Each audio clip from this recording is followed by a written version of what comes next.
And we are live. It is 8:02 p.m. Eastern, 5:02 p.m. Pacific. I'm Ben. This is our community hangout. First one I've done in months. It's been way too long.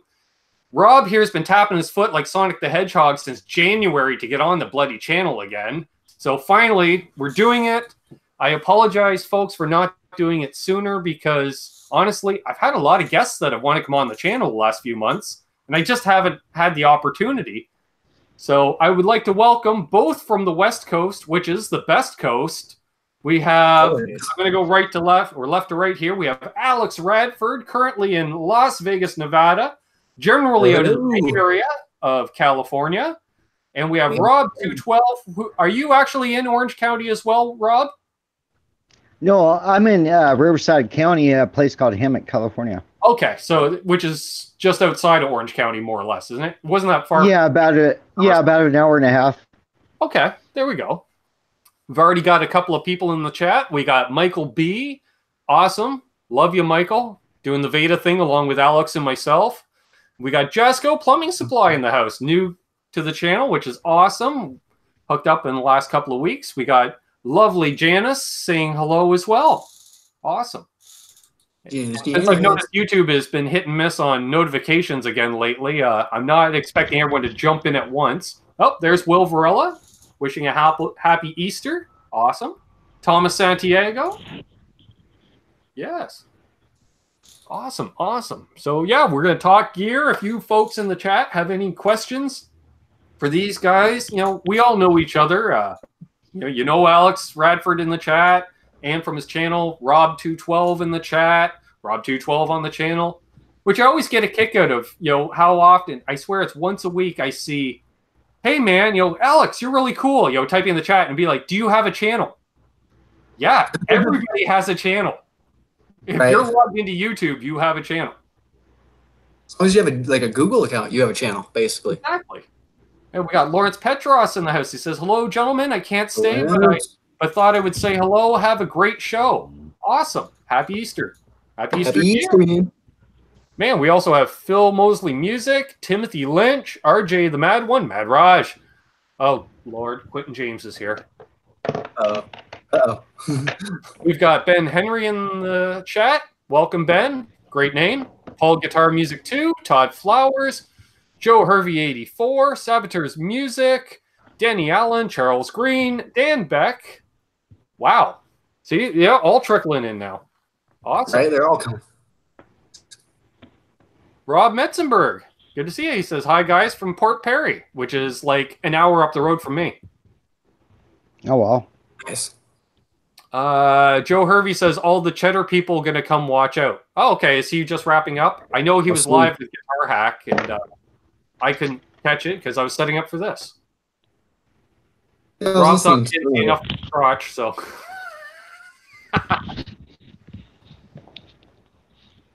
Looking good, Rob. There's Terry, moderator. Couldn't get the link to show. Freaking YouTube, he says. Yeah, I know.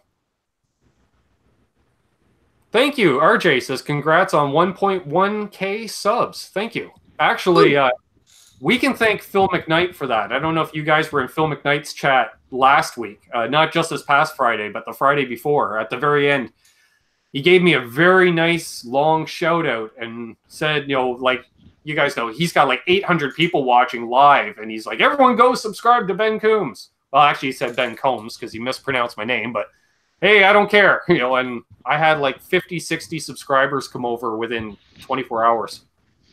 So thank you again. That's awesome. Night. Right on, man. Some guy named Alex Radford in the chat. Who? What? No way. It's your biggest fan. Maybe. Again, thanks all that are joining in. If you have any questions for any of us, feel free to ask away. Will. Landon the Boy. Yo, welcome to the channel. New name. I Rock the Blues. Yo, Ben, I was wondering that. Nice shout out. Awesome. Okay, Joe Hervey's asking. Yes, we got a bunch of people jumping in after the fact. He's asking who we have here, and we got Absolute Mayhem in the house as well. We have here Alex Radford and Rob 212. Two very familiar names in various chats. Like Jasko said, he says, I found you through some other live chats. Glad I did, enjoying the channel. That's awesome. Thank you. Yeah, we all know each other from the chats. That's one of the reasons I started my channel, was a place for us, you know, folks that hang out in live stream chats to go on a Thursday night. That's why I started the Canucks with Guitar show. Let's see here. Jason Wade. Hey, guys and gals. Hope everyone has had a pleasant Easter or weekend in general. And Quentin James has a question for Alex. How did he win that guitar? He says, a viola. I'm assuming he mentioned a vola. And Richard Poole from the UK. Yeah, the vola guitar. Yeah, how did you win that, Alex? Oh, yeah. Because I remember playing that guitar a few hours before you won it. Yeah. Oh man, that guitar. So it was at NAMM and whatnot. It was the Robert Baker, Fluff. Like Fluff was promoting it on his channel and whatnot. It was for all of NAMM, the Vola booth. You had to actually be there to win it. It was just one of their like normal raffles at NAMM. And yeah, but you had to actually show up at 4 o'clock on Saturday to do it. So if you weren't there, you didn't get the guitar. So 2 other numbers got called for the raffle before my name did. My name got called by Robert himself, and yeah, so I won. It was just off a random raffle, basically. Damn, it was great.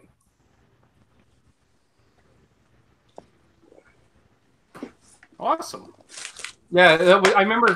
There he is. I was just about to reply. You sent us a photo rather than jumping in. Yeah, well, you know, Google Hangouts. So we have joining us Aaron from Albus Band out of the Chicago area, I'll say. Yeah, just got done with practice. Awesome, awesome. And a fellow Vapor by the looks of things. That's awesome. That too, yeah. And yeah, I remember, Alex, the first time I jumped in on one of your live streams, I think it might have been your 100 sub celebration or something, or right around that. And yeah, it was one of them. Remember, you were playing the Vola, and it was fairly late at night here, so I wasn't exactly sober. And I was like, hey, man, nice Vola. And I'm like, man, that guitar looks familiar. And I couldn't place it. And you're like, yeah, I won it at NAMM. I'm like, wait a minute. Yep. I know that guitar. And I think it was either Robert Baker or Steve from Boston told me to try that guitar. And then I'm like, I've played that guitar, which is awesome in a sense, you know, because it's like something we have in common no matter what in the crazy world of YouTube. Exactly. Yeah, exactly. You being all the way over in Canada, me being in California and stuff, having that same connection. Exactly. Exactly. Awesome. We got a few more people jumping in. We've got Laz joining us. Hey, everybody, just popping in to say Happy Easter to all, or Bunny Day, or spring, or whatever you're wanting to celebrate this weekend. Awesome. Speaking of celebrating, I'm going to crack myself a pint. A pint of? We're drinking Bud Light tonight. All right. Because they sell it at the Walmart right around the corner. I was going to say, that's not very Canadian of you. They only sell Labatt's Blue as either 6 packs of bottles, and I hate bottles because they don't travel well, or single tall boys. And it's like, I just want to grab a 6-pack, hit the checkout, you know? Mm-hmm. Yeah, there's a local beer in my the place where I'm living and stuff. It's just, that's my favorite beer right now. It's called Racer 5. Nice. I know that beer. Oh yeah. We got Marcus Man joining us. Landon the boy says he wants to try a Vola Oz at some point, or OZ. Oh yeah, the Oz. Oof. Yeah, they are nice.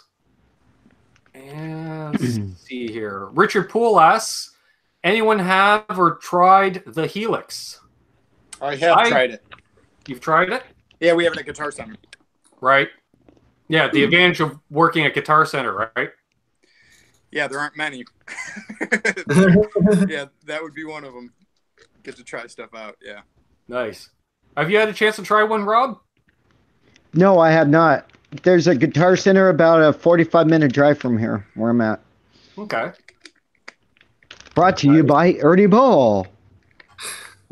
Shameless plug, shameless plug. Hey man, I use Ernie Ball. Yep, Yeah, same here. I love I'm gonna these strings. I think I'm gonna switch to the Burleys though. Don't mind me over here with my Dodarios. You know what? Now, I Talking hope about you're using those with stainless steel frets, Alex. Yeah. He's also the only one dropping, $14 a pack. Yeah. I was thinking about trying the Ultra Slinkies. Yeah, I like them. Those are nice, yeah. Oh, I got something I wanted to show off that me and you talked about the other day, Ben. Yeah. I use the Super Slinkies. I'll be right back. Do you play 9s on everything, Ben? Pretty much. Yeah. 9 through 42 or 9 through 46 on the Open G guitars. Or when I was tuned down a half step, I switched to 9 through 46 for a while. And you're playing slide on the open tunes? Yeah. Gotcha. Hey, we got Johnny Beane in the house. Good to see you, Johnny Beane. The man himself. As soon as I saw Johnny's name, my first thought was, did I do a Veda today? And I did do a Veda today. I was still half asleep when I did that Veda, but... And I'm just working on this giant Vegas video, just overall. Ooh, nice. What is All that, right. Rob? Hey, we got Guitar Hack jumping in. Hang on, I'm going to present you, Rob. Okay. You're showing it off, but you weren't saying anything, so it wasn't switching to you. So there we go. All right. My Jackson JS32, transparent blue TQ. I guess for a transparent quilt top.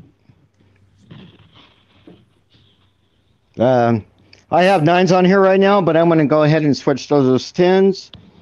There's the back of it. Beautiful. Later guitar. on, I'm going to actually put my EMGs in here. Oh, yeah? Yep. Hey, we got Tone EMGs Talk all the in way, that. man.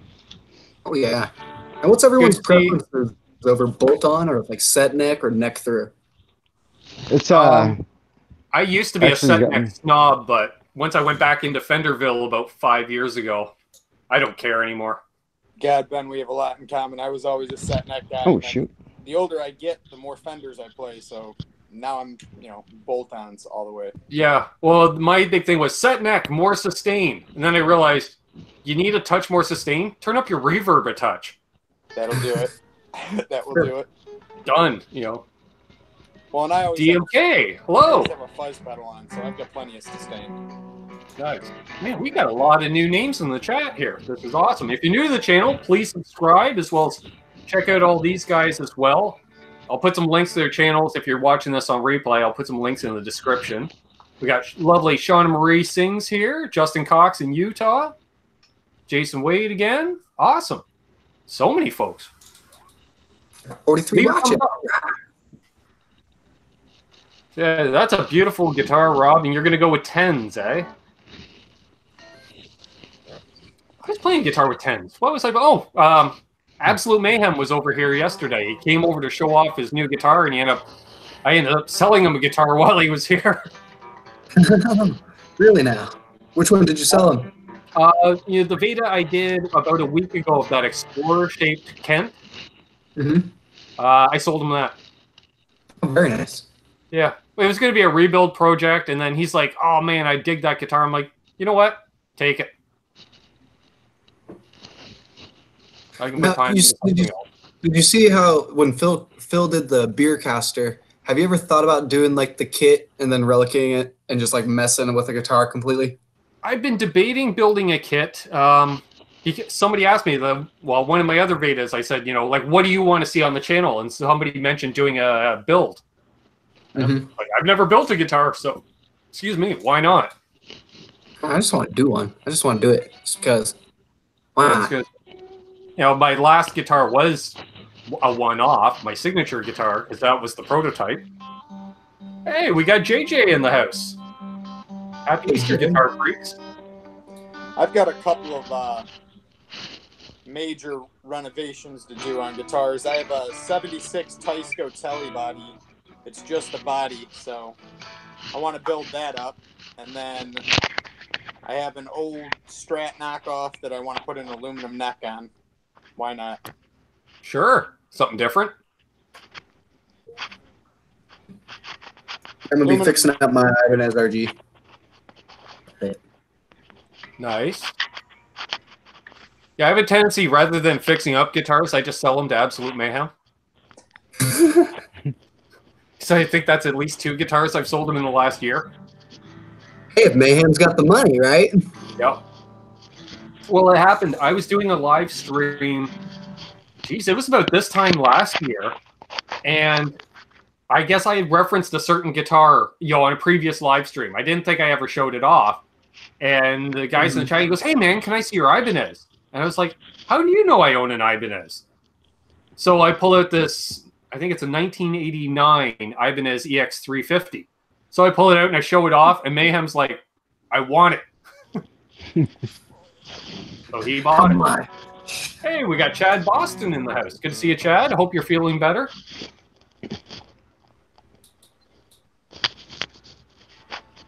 I think I see Gussie. Gussie Gussie's in the house.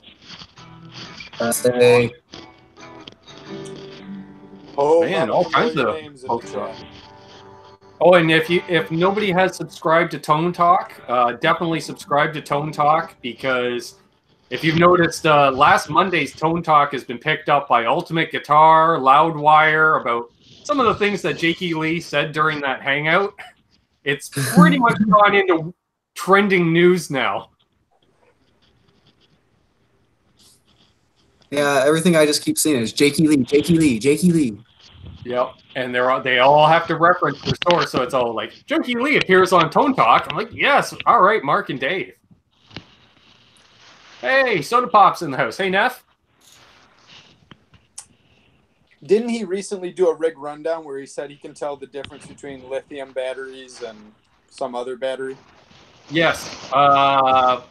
Alkaline batteries versus cobalt. You want to use cobalt batteries in your fuzz pedal, apparently. That was insanity. Yeah. He's like, I can hear the difference. I'm like, can you? Can you? But really. All right. Here we got a question from Joe Hervey for the panel, as well as myself. Favorite guitar player? If you... Ooh. And you know what? I'll even make it easier. How about a top 3 if you can't narrow it down to 1? Okay. So I'll go with Aaron first on that. Dimebag. Okay. Dimebag, sure. I'm not even a metal guy. You know, I grew up 90s alternative, you know, your grunge era, but that dude just always stuck out. So sick. Yeah. I would say, well, they were the face of metal in the 90s. You saw kids wearing either a Slipknot shirt or a Pantera shirt. Right? They were the first metal band where it's like, I understand what you're saying, and it sounds good. Yeah, yeah. Like Phil had that growl, but he still enunciated. Yes, it was articulate. Mm-hmm. Yeah, I can see that. How about you, Alex? Favorite guitar player? Well, it's like kind of 2. My favorite rhythm player is this guy named Garza from this band called Suicide Silence. They're like a deathcore band, but it's not exactly his playing, but he's just one of the nicest guys I've ever met. He's just so lovable, and then he just goes crazy on stage. So, nice. Like, favorite rhythm player, and then other than that, just right now my favorite lead player is Satchel from Steel Panther. Really, I just can't get enough Steel Panther right now. Nice, nice. How's it going, Ben? Finally made it from Mo. It almost looks like Bam Ozzy, but I think it's Mo. Mike Cashel, hello, welcome. Rob, favorite guitar player? Kirk Hammett. Kirk Hammett, Zach Zach Wilde, and Jerry Cantrell. So how many wah pedals do you own? 5. I was going to say, because you mentioned 3 guitar players that are kind of known for their wah tones, right? Right. Oh, it's just so hard to just choose like one and stuff. There's still like I'm still in love with like Mick Mars right now too. Right? It's just I can't get too much of him. Yeah, you are. It's funny. It may sound sappy, but like again, the first time I tuned into you were playing a bunch of Crew stuff, right? Bunch of Crew. And I'm just like. Yep. I'm looking at this young guy playing Motley Crue riffs, and I'm just like, oh, that fills my heart. There's hope for the next generation. And my parents took me to Motley Crue when I was 10 years old, so they're still like they got the love in my heart where it's just like I love them too much. Ben, didn't you post a picture of you when you were like 15 and you were in a Crew shirt? Yeah, about that, yeah. So that would have been 30 years ago. Yeah, lifelong fan. When I was growing up, let's say in the mid-'80s, there was 3 cassette tapes that everybody had. You had Twisted Sister's Stay Hungry, Quiet Riot's Metal Health, and Motley Crue's Theater of Pain. You know, and then beyond that, whatever, but those 3 everybody had. And I would say for myself, favorite guitar player / guitar players, Jimmy Page, Ronnie Wood, and Izzy Stradlin, I'll go with. Oh, yeah. Oh, the guy from Guns N' Roses, eh? Yeah, well, Izzy Stradlin was one of the most solid rhythm players I've ever seen. Talk about knowing your role. Like, I took a cue from him, which is, you're not singing, you stand 4 feet from the mic. When it's time, you take that step up, you do your part, you stand back. The same could be said about Malcolm, right? Yeah, exactly. And I'm sure that's where he got it from. That's one of my favorite things is like the music videos from basically the Back in Black album where they shot like 2 or 3 videos all at once. Just see Cliff and Malcolm taking that 4 to 5 feet away from the mics. And then when it's time, they both stood up. It was just in unison, the 2 of them up, back and forth. And I'm like, that's how a band should work. Right. Dennis Brio has a question. Is there a major difference between Jackson and Charvel today? Once upon a time, it was Jackson / Charvel, wasn't it? Yes. Basically the same, a lot of similarities, I'll say. And it's the same similarities they had in the 80s as well. Basically, Grover Jackson started building guitars. Wayne Charvel bought him out. Grover went to work for Wayne as much as with Wayne. And basically, you had 2 companies running side by side with each other. So certain models came out as a Charvel, certain models came out as a Jackson. And they both I got to try the Jackson Crackle that they like based the Charvel one. Oh, those like the awesome. late 80s one. Oh, you're talking about that new red one? Jackson one at Sam Ash. I didn't actually, I don't know, the Floyd Rose on it wasn't the greatest. Let's see here. Ron Limber says he likes G. Smith. Amazing player. Amazing player. Soda Pop says, how about top 3 favorite rhythm players? All right. In that case, I'm going to say Izzy Stradlin, Ronnie Wood, of course, and Eddie Van Halen. How about you, Rob? 3 rhythm players. I'm going to assume Hetfield's going to be up there. Yeah, that's the first one, man. Hetfield, the guy from Boston, I think. I can't think of his name. Tom Schultz? Yeah. The other one is, God, man. I would think almost Scott Ian for you. Yeah, that's the 3rd one. Thank you. There you go. How about you, Aaron? Well, I already mentioned Malcolm, so I'm going to go with Malcolm. Malcolm, you sure? That's a good shout on both Ian and Hetfield. Hetfield for sure. I don't know. Would I put Ian as my 3rd? I mean, you can't really go wrong. I mean, we're splitting hairs here. So, yeah, I'll say Scott Ian. Sure. Alex? Well, Garza, like I said, my favorite rhythm player. Yep. And then whoever does rhythm for Slipknot, but I mean, kind of both do at times, and they both take leads at times. And then rhythm player of Avenged Sevenfold. Nice. Well, I want to throw another shout out there too. Paul Stanley, underrated guitar player. Very much. You know, I'm a big Foo Fighters fan, so I'm going to give Dave Grohl a little love here. I mean, there you go. I mean, have you ever tried to play and sing all my life? That's not it's not exactly. I can't play and sing. I can't do it. Well, I've been playing and singing for like 20 plus years now, and that dun dun dun dun dun dun dun dun, that is a pain in the ass to sing. Justin Cox says Albert Lee behind Clapton. Yeah. For sure. Terry gave us the stats. 22 minutes live, 54 people watching, and 31 thumbs ups. Awesome. Tom Morello, yeah. Keith Richards as well, yeah. Great rhythm player. You know, most people forget Keith was actually the rhythm player forever and a day in the Stones, right? Mick Jones was the lead player. Keith was the rhythm player. Mm-hmm. Guitar Hack says Nuno, amazing rhythm player. Just an amazing player, period. Soda Pop says, who's the cat on the end of the panel? All right.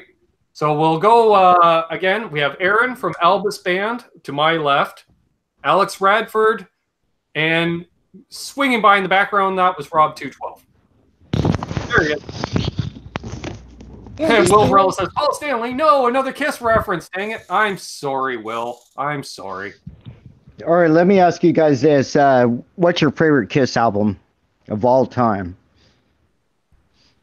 Right after I say we've got the mighty Captain Michael Smith in the chat.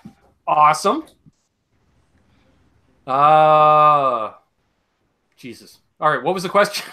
Yeah, I'm sorry for cutting you in there. What's your guys' favorite Kiss album of all time? Possibly Destroyer. If I can't choose the first live album. Mine's whichever one had Detroit Rock City on it. I want to say that was Rock and Roll Over. I can sit this one out. I don't like Kiss. All right, Will Varela, you have a brother in arms here. Rick Hefner says Dress to Kill. We're getting a lot of Kiss Alive, Dress to Kill. Gene Simmons is the reason that we can't play whatever the fuck we want at Guitar Center anymore, because he came into a Guitar Center and heard Kiss being played and immediately sued them for finances. Damn. Like over the loudspeakers and whatnot? Yeah, so now we have these annoying, here's 20 songs, listen to it all damn day. Terrible. But doesn't that stuff get like sent in through like corporate anyway? Okay, Detroit Rock City is on Destroyer. Right, it's the opening track. Jesus. I should have known that, because I believe that was... No, Double Platinum was my first Kiss album. Destroyer was my first on cassette. That's right. Will Varela says they're all the same to him. He's right. I like the Revenge album. Nice. And Dennis Brio says whatever Guitar Hack picks. Not a bad choice. Hey, Kreldar. Happy Easter, meester. Goodbye. Hadley Scott McIntyre says GT sucks every time I go there. Well, you're not going to Aaron's location. Well, there is one Guitar Center I would shop at. And it would be when Aaron's working, so I could come in and talk to him, because he knows what the hell he's talking about. Trust me, I'm not here to swing the flag for Guitar Center, but yeah, you know, they're better than they used to be. I can say that. They kind of had to be. They were on the verge of going extinct. So, right. I can tell you the one in San Francisco is not that great when it comes to knowing what they know, because I literally, when I applied to work there, they told me you don't need to know anything about music. You need to know stuff more about selling.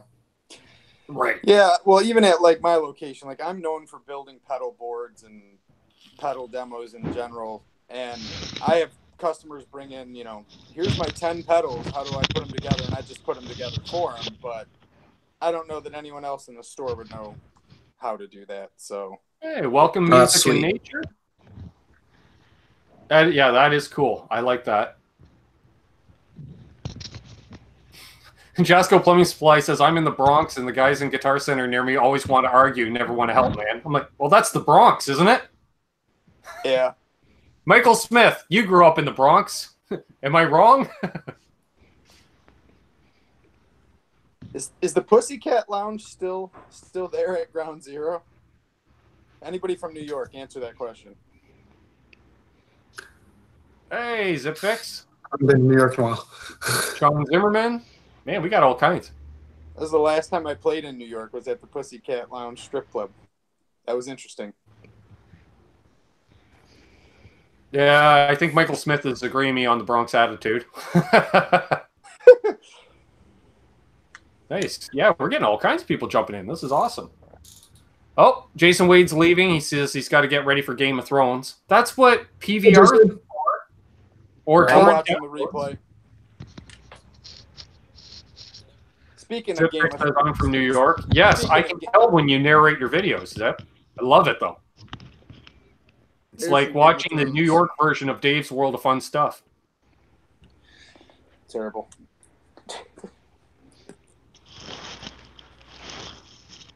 Let's see. We got BC Rich 581. Get a lot of Guitar Center talk. Aaron's just like me. I opened it up. I should say there are good people at stores. It's just you got to find the right guy. Like Long McQuaid in Canada, it's the same thing. Like literally now when I go in, there's two guys that work there. One owns a recording studio. The other one, he's been working in music stores for 10 years. So I know him. They know me. But I remember going in there because I wanted to try a Wolfgang around this time last year because I've never played one before. And so I'm like, I hear you guys carry EVH. Oh, yeah. And I was like, oh, yeah. So where are they? The Oshawa location. That's an hour down the highway. So I was like, well, that doesn't really help. Well, we can get one in. I'm like, okay, sure.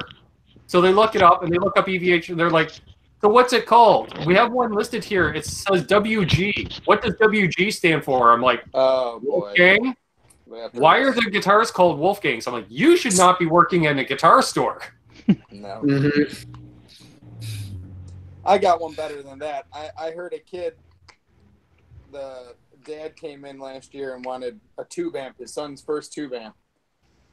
And he's like, oh, this is the best tube amp in the store. It wasn't a tube amp. It was a solid state amp. And I had to step in and be like, dude, I know you want to make a sale, but Christ almighty. tried selling him an acoustic. One of that shitty brand that Guitar Center owns. Tried selling an acoustic 1x12 and passing it off as a tube amp. Tube amp, yeah. I'm like, yeah, tube amp for $199 because that's normal. Yeah.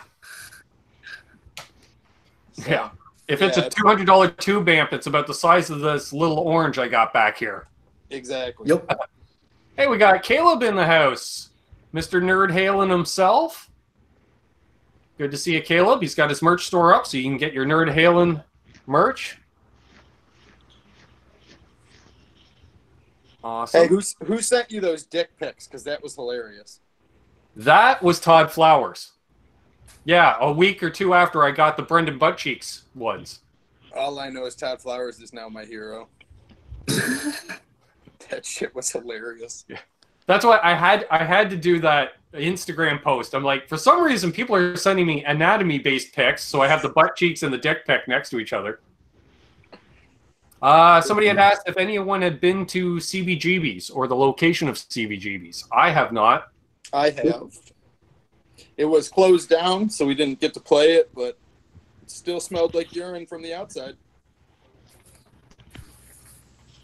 You got it, buddy. I just got a message. Give me a sec here. We have somebody that's going to jump in to show off a guitar. Nice. Who's going to show off the guitar?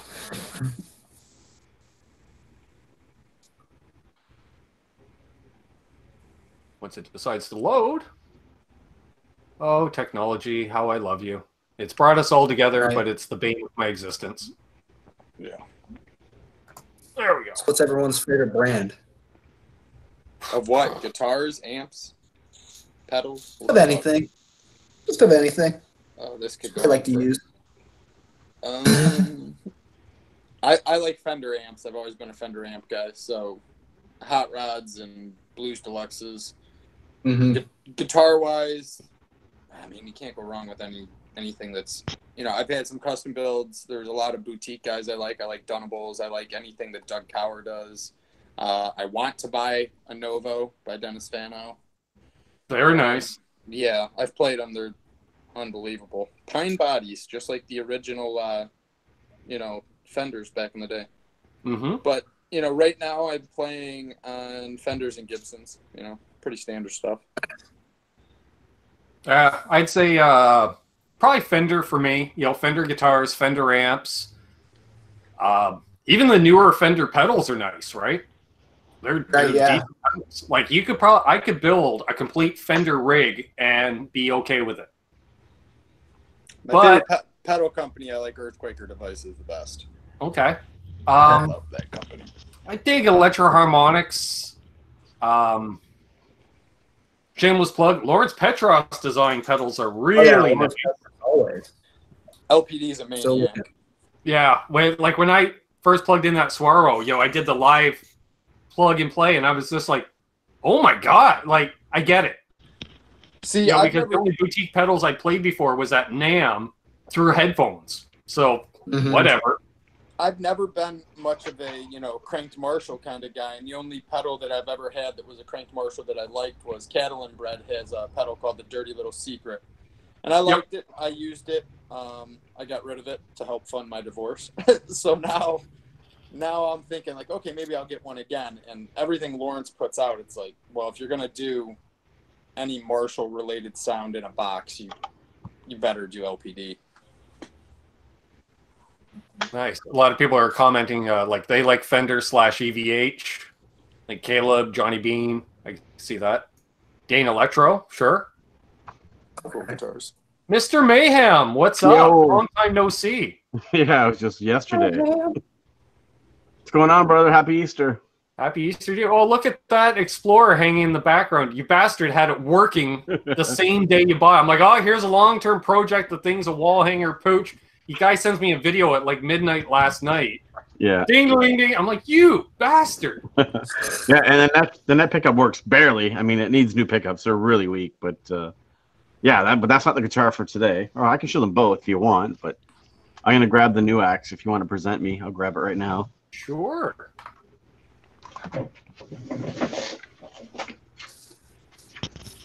I see Will Varela saying yay to divorce. I couldn't agree more. Yeah.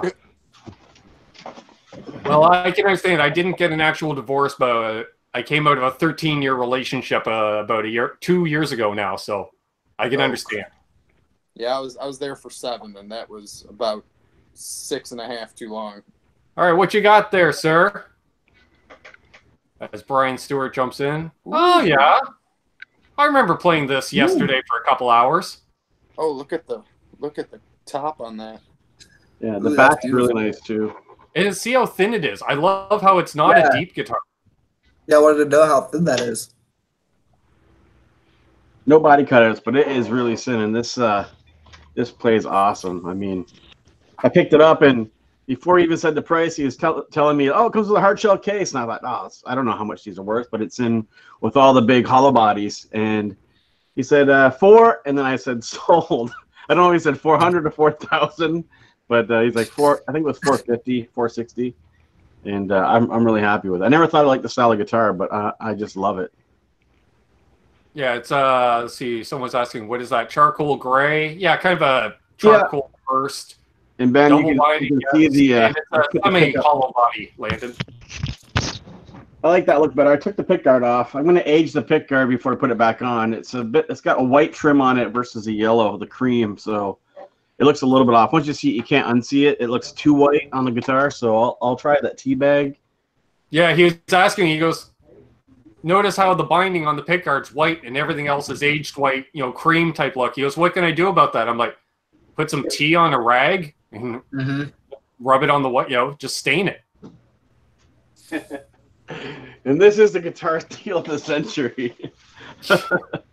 Wow. What's this? Man, this thing is sweet. I mean, that is an 80s catalog guitar right there. Man, cool. if I don't know if it shows up on the camera, but the yellowing of the neck and the pickups. Ben, I think I'm going to go Seymour Duncans, but I'm going to try and keep the caps off of this and put them on the Seymour Duncans. Yeah, good luck with that. You can't do it. Well, we'll see.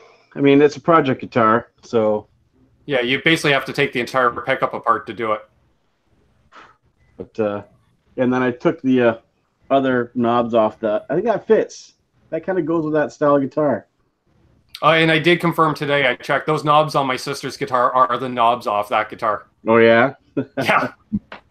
Yeah, this thing's been pretty battered, but still fun. I mean, for a $40 wall hanger that plays and the neck's good, and in the case, right, folks. He bought it for $40 Canadian. Hey, I still doubled my money. I was gonna say, what'd you pay for it when you got it? $20 at a flea market in the 90s. Nice. Hey, Mark Dillon. Crowbar says, I draw the line at teabagging guitars. Hey, whatever you got to do to relic it. And he's asking if it was a Hondo. No, it's a Kent. Yeah. Actually. A Kent. I've never even heard of that brand before, but it's like a Sears catalog brand or something, right? Or a Woolworths or something. Yeah, it's like your same quality as a Silvertone, Harmony. It's a catalog guitar, cheap, Japanese built. But it's Ben, you'll verify that's a solidly built guitar. Like, I mean, for something. Oh hell yeah, yeah, it's amazing. You know, like the hardware and stuff like that. You know, your cheap ass hardware back in the day is still pretty decent by today's standards. With how cheap they're making some of the hardware by today's standards. And I believe the tuners are on like a 18-to-1 ratio because you barely have to touch those to change a key. Like, I mean, then they'd be less than the 14. 18, you got to turn a ton for it to. Well, whatever the one is, like you barely turn it and it changes the note. Yeah, the ratio on them is really nice. I mean, to wind them up was pretty easy too. So I put the old strings back on it, Ben. I just was very careful and I took them off. I figured out before we throw strings on it, I wanted to clean it up, and then I plugged it in and it worked. And I'm like, shit, I should have put strings on it. I swear that unless Richie did some wiring on that thing, because it was I had all my gear stored at Richie's place a few years ago. Right. And I know we were looking at it around then, and that's what I don't really remember, because generally when I hang out with Richie, you know, we're up to no good. Right. So by the time we get into rewiring a guitar, chances are certain things have been imbibed, and you know, so we're not exactly thinking clearly. They call it mood altering substances. That's right. Getting our head straight. But the neck pickup is really weak. Ben, the neck pickup works, but it's really weak. I mean, if you crank the volume, you'll pick it up. But the bridge pickup works flawless. I mean, it actually has a bit of a growly tone to it. Do you want to show off one more guitar? Somebody was asking about your LTD in the background. Sure, I'll grab it. Yeah, my baby. I played that guitar too. Because let's be honest, every time Mayhem buys a guitar, he finds it as a good excuse to bring it over here for me to try it out in the studio. Hopefully you can hear me. Now, the problem is, again, certain lifestyle choices where he brings a guitar over. You think I'd shoot a demo vid on a guitar where I don't even have to leave my home? I never remember to shoot a vid. Hang on, since you're not saying anything, I got to present you. All right. You know how Hangouts works? You got to say something for the camera to switch. Right. So it's a ESP LTD. I can't really see the logo because it's me. Do you have a clip-on tuner on every guitar you own? Every single guitar has a clip-on. Every time I buy a guitar, I buy one. Even my $40 has a $20 tuner. But yeah, this is phenomenal. I mean, yeah. I mean, this one is. Yeah, it'd be an 8185 setup. Yeah, this one took a long time, eh, Ben? I think it was almost 2 months when I took it in to get the luthier to set it up. But yeah. Yeah, and it stays in tune. I mean, the bridge is set up perfect on it. Oh, yeah. I remember you're like beat on it. I'm like, okay. And it would not go out of tune. Yeah, and this was also like a pawn shop steal. I mean, I think on Reverb they go for like $1,200 to $1,700, and it's a EC401 FR, and I paid $360 with taxes just before Christmas. So I mean, and we're talking Canadian prices, folks. So it's like free if it's American. Yeah. They paid him to take it away. And since we're showing Ben's guitars, here's another one of Ben's guitars. I was talking about this one earlier on the show. Yeah, you were mentioning it earlier. This is your old Ibanez. The neck is super awesome. I mean, it's an older guitar, but I mean, the neck is what sells this guitar. It sounds great, but yeah, they don't make them like this anymore. I mean, this is just phenomenal. And that's what happens when you have a buddy of yours from high school come into the gas station you're working on the same day you get your tax return, and you ask him, hey, you still playing? No. Still got that Ibanez? Yep. Want to sell it? Yep. He went home, got it, and brought it over to me. And I think I bought that guitar around the same time I bought that Explorer. Oh, really? Yeah. There was a talk at one point I was going to buy your Chibson, the one that's actually behind you right now. But I think I own enough Ben guitars. Unless you need like some kind of get it a Joe free, and I'll buy one of your old Tellys. You know, I was going to say more like I need to sell you an amp, and you need to get into pedals. no pedals. Notice I started a second shelf here, folks, of pedals. Yeah, Ben has yeah. pedal addiction. It's a good thing. You know, 4 foot by 4 foot board, pedal board. Yeah. All right, we got a question for the panel here. What was the last celebrity that you met? And we'll go with Absolute Mayhem first. The last celebrity that I met. And you can't say me. Geez, it's been a long time. I met the entire band that does the Ozzy Osbourne Canadian tour. They're from Quebec. I don't know if they're celebrities or not, but they're really good. I think they're called Bloody Sabbath. Last year at Ozfest, it was phenomenal. I can't wait to see them what they do again in the festival this summer. But I don't know, celebrities. The guy looked just like Ozzy Osbourne from the '70s, so I don't know if that counts. Hey, we got Jamal in the house. Jamal, I sent you a link if you want to jump in. Aaron, who's the last celebrity you met? Christ almighty. It had to be somebody from a band. Silverchair, Green Day, Offspring.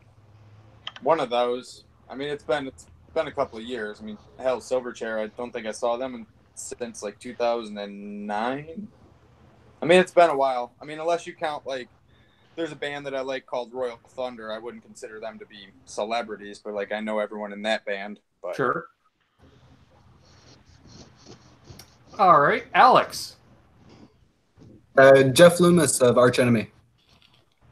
Cool. Rob? This is back in '84. A guy named Zsa Zsa Goo Goo back in the '80s sung a song called "Hush, Shiny Shine."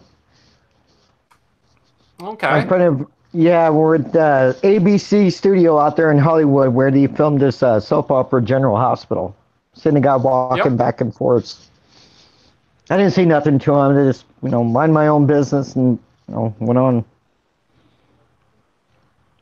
All right. I'm going to say, because it was NAMM, obviously, who was the last person I met at NAMM? So I'm thinking Saturday afternoon because I didn't go Sunday.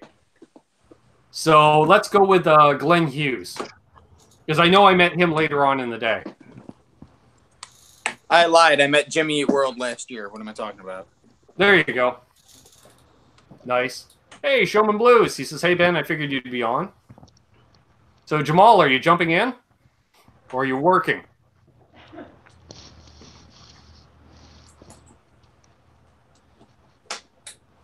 Yeah, I'm trying to think if there was anyone else I've met since January. But, Jesus, seems like I barely left the house since then. So... Oh, wait a minute. I take that back, Ben. Sorry. I didn't mean to cut anybody off there. No problem. I seen Rob Halford from Judas Priest in January 11th of 2017. Nice. Wow. And it looks like we're going to have to go back to Mayhem on this because Metalhead Hippie. I'll get to your question in a sec. But Showman Blue says Goofy Dave and Johnny Beane corrupted him or something because he's now got a Luke 3 on the way. Oh, wow. Nice. Very, very nice. Metalhead Hippie says someone in this group own a Schecter. Well, I know Mayhem does because I set it up. You want me to pull it out? That's what she said. That's what she said. Oh, all right. boy. No. There's your Henning reference, folks. Nicely done, There you Benjamin. go. I did not expect anyone to beat me on that one. Well, you do over 400 videos.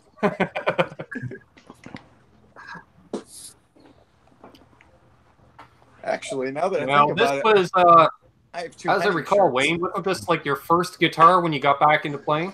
Yeah, this was the one I picked up at the guitar store, and again, it was kind of like on the wall in the used section, which is where I usually shop. I mean, this thing is beautiful. I mean, it plays awesome. Yeah, it does. And that's not because I set it up. Yeah, and It plays great. I haven't had a whole lot of neck issues this year, Ben. I mean, I bought one of those. I mean, it's pretty beat up. You can see it's really been well played. It's I think someone used to gig with this. I mean, it's got that kind of wear and tear on it. But the neck on it's silky smooth. It plays. It never goes out of tune. I haven't touched this in a while. This was my main guitar for when I first started playing again. But it's probably the most dusty at the moment. But man, I'll never sell this. I mean, it's with me forever. It's very nice. Yeah, that's right, Crowbar. That's character. And my lovely sister Amanda is in the chat. Amanda, how does Amanda like her guitar? I think Amanda's loving her guitar because when I got there today, I picked it up to play it because that's what you do. When you see a guitar, you got to pick it up, play it. Thing was perfectly in tune. Well, no, one string was out ever so slightly. So that's good to hear. Keep it up, Amanda. She met Larry Mitchell. Awesome. I'll tell you what, Squire's putting out some stuff that's just absolutely shocking me. Like, we just got in 3 different Jazzmasters that have like EMG style pickups in them. We got in a contemporary Strat that's got a matching headstock and body, another one with a Floyd on it. Like, they're going all out. And if you saw Phil McKnight's video, I mean, some of these Squires have as good or better parts than what are on their Mexican counterparts. Right. Well, I mean, I agree. Like, and I'm guessing the Jazzmaster with the actives, is it like a bright seafoam green metallic? We have 3 of them. We have a bright seafoam green. We have a charcoal one with a black pickguard and a matching headstock. Right. And then there is maybe it's just the 2. Maybe it's just the 2. But yeah, I did a demo vid on one of those green Jazzmasters. And I loved how it felt. And all I could think of is, are these unsold Jim Root signature Jazzmasters that I said the same thing in the store. They were like, "Oh, why are they coming out with these?" And I was like, "Dude, these have to be Jim Root stuff that didn't sell, and they're just getting them out there because they're cheap too. You get them for like $3.25 by me." Yeah, and a great bang for the buck. And that's what I figured. They must be great bang for the buck. Because that's one of my highest viewed videos on, like, that video every day gets 4 or 5 views. And we're talking, it's been up for like 8 months now, and it's still 4 or 5 views every single day.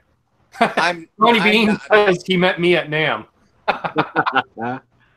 I'm not a Strat guy at all, and if I play Strats, I normally have to have a humbucker in the bridge.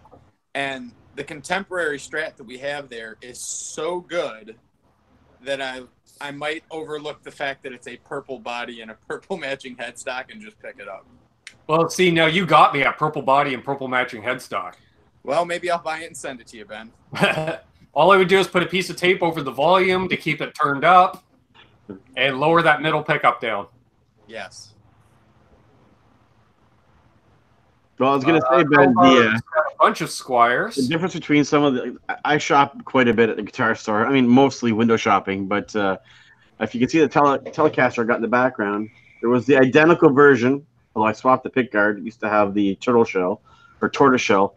And I looked at an $800 version, and I looked at that was it was used. It's a 2018, and I bought it in 2018, and it was $298. And the Mexican version was, I think, $899, and they're identical.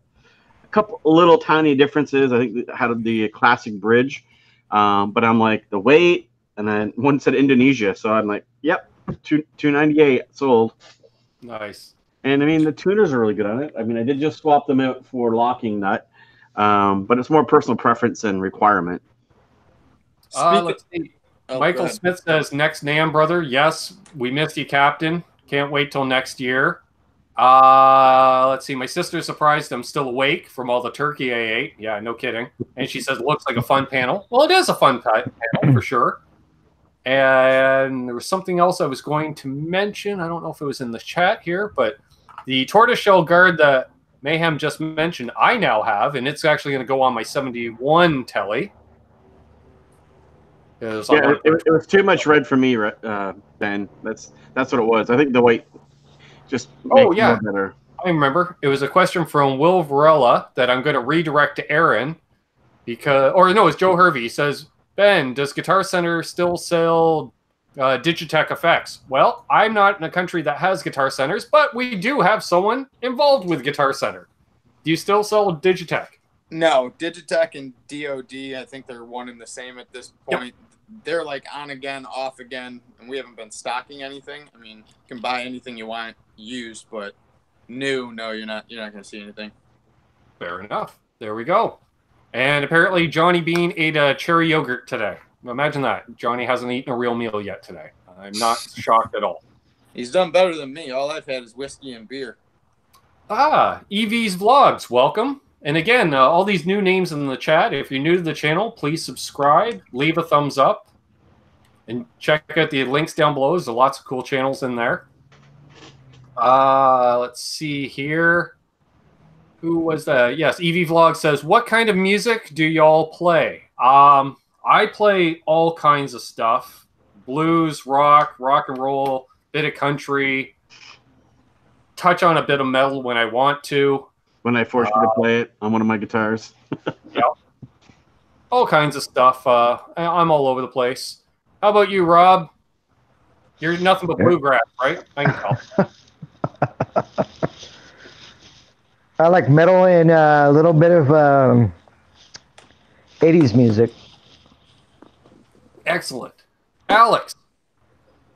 Just a little mix of everything, but mainly like metal, rock. Then some jazz every once in a while. Excellent. Aaron? I don't know. We've been called shoegaze. We've been called grunge. We've been called ambient. Somebody called us ambient doom pop, which I didn't know was a thing, but okay. Yeah. I don't know. Like we've got a lot of delay and reverb on the clean parts, and then the distorted parts are heavier, I guess. I don't know. Great stuff. I dig it. Glad How you do. about you, Mayhem? What kind of stuff you playing? I pretty much settle between the 70s to the 2000s, and anything's got a really good guitar solo. I mean, it could be rock and roll, heavy metal. I'm not real fussy. I like everything. Nice. Michael Smith says, Ben, you have too many tellies. I may have to help you with that problem one of these days. Well, you're going to have to fight my sister for this, Michael. Because I know this is the one he wants. Krellbar, I would buy that off the ice cream truck. Nice. Let's see here. Wow. Will Varela says, I used to go to pawn shops by me. I found a MIM Strat for $100, gave it a setup, and sold it for $300. Not bad, eh? Not bad at all. As we say around here, not too shabby. That's right, Johnny Beane. He says, I play both kinds, country and western. My dad just told me that same joke basically yesterday. He's like, I listen to both kinds of music, country and western. Yep. And do you know where that line became famous? Question to the panel? No clue. Country and western? From the Blues Brothers, when the Blues Brothers showed up at Bob's Country Bunker, and they said, what kind of music y'all like in here? Oh, we like both kinds, country and western. With the chicken wire up around the stage. Nice.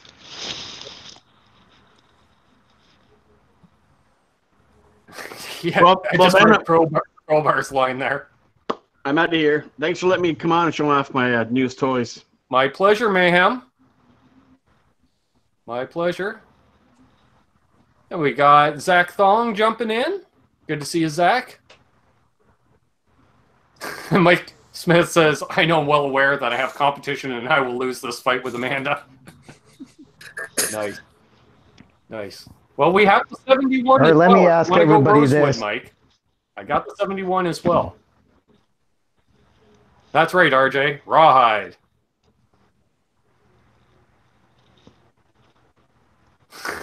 My sister, Sunday. See, Michael, the Captain Smith, take on Amanda. That rockin' chick, Coombs. Really, take on Sunday at the War Memorial. Nice shout out to the Rochester right there.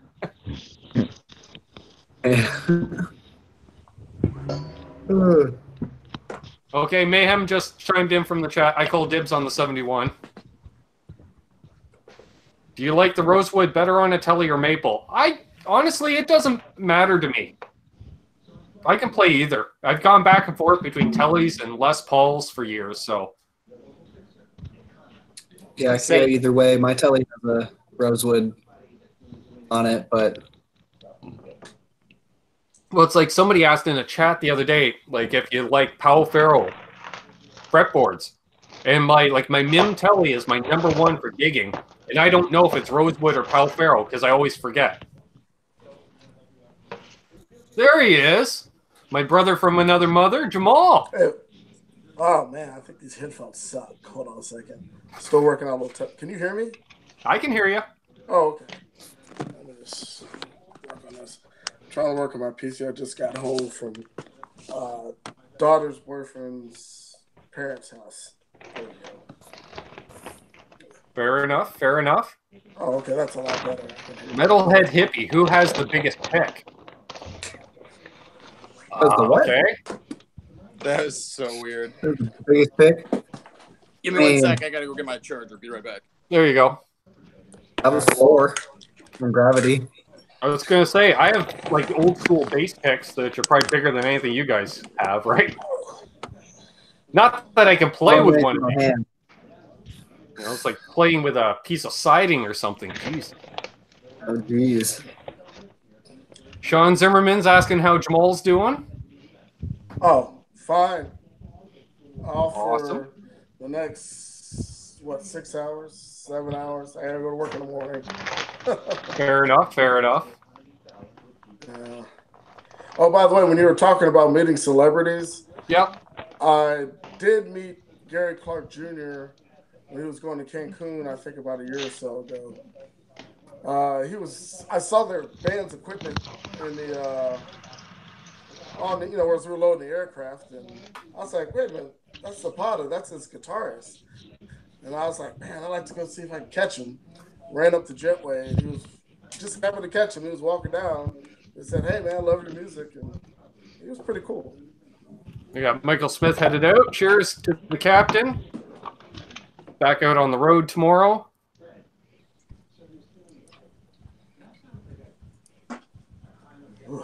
Oh, nice ceiling.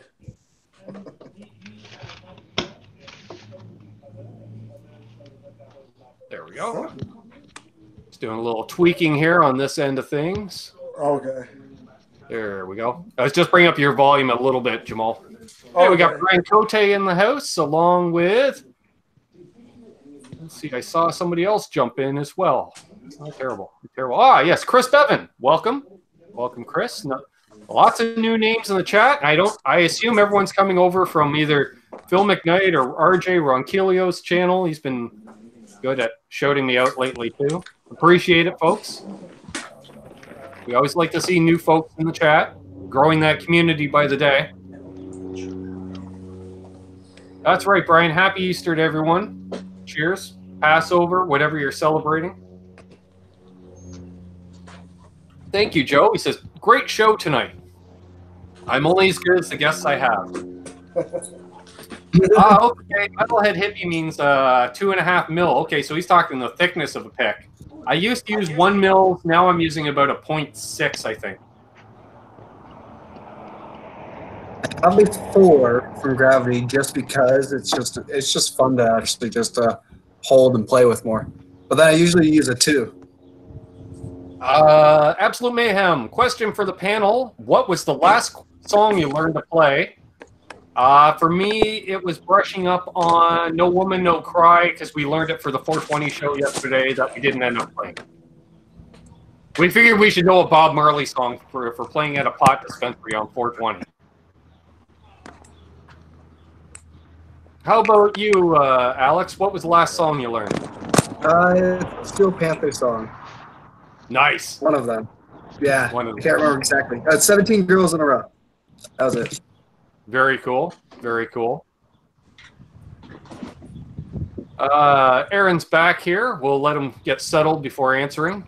Rob and Jamal seem to be off. Learned, is that the question I heard? What was the last song you learned how to play? Ooh. It'd be the last one I wrote. Probably. Recently, I went back and learned a bunch of Pumpkin songs. So Wireless. Probably something by the Pumpkins. Yes, Mayhem. He was asking. He says, "I love Steel Panther. Do they ever tour in Canada?" It seems to me they play like at the casinos and stuff like that on occasion. So check out like Rama, something like that. which is a casino north of Toronto. All right, Jamal, what was the last song you learned how to play? It's like, I'm still working on the first one. Back off. Yeah, pretty much. I noodle a lot. I'm a noodler. And I guess there's stuff I'd like to learn how to play, but I just, I pick up a piece here and there. And I guess I just haven't really said, I'm going to learn this whole thing perfectly. So I noodle. I'm a noodler. All right, well, there's something I got to share. Rick Hefner, welcome. He says, I met Daryl Abbott in a way. I got on stage when Pantera was playing and lit a joint for Dime. He hit it while in a solo. Then I did a stage dive. Highlight of my concert-going life. That's cool. I'm not going to lie. Hey, whatever works. And Soda Pop says, nothing wrong with noodling. EV's vlog with Jamal with the AirPods. That's right. Yeah. See, that's how you know. Well, if you had a safety vest on with the AirPods. These things are wonderful. I love them. I wear them all the time. Yeah. Even when I shouldn't be. Check into that, Mayhem. Maybe we'll have to do that. He said if Steel Panther comes to the Toronto area, we'll have to go see them. Well, by then, the old Poontang Boomerang should be out, right? Right. I really should demo it. No.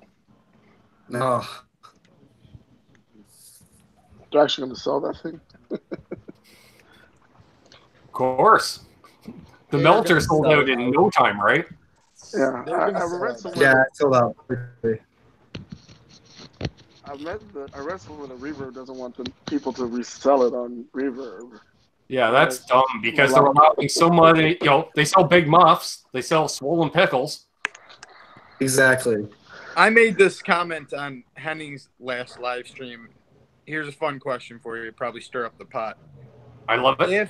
If there was a battery supply called something like the Power Stick,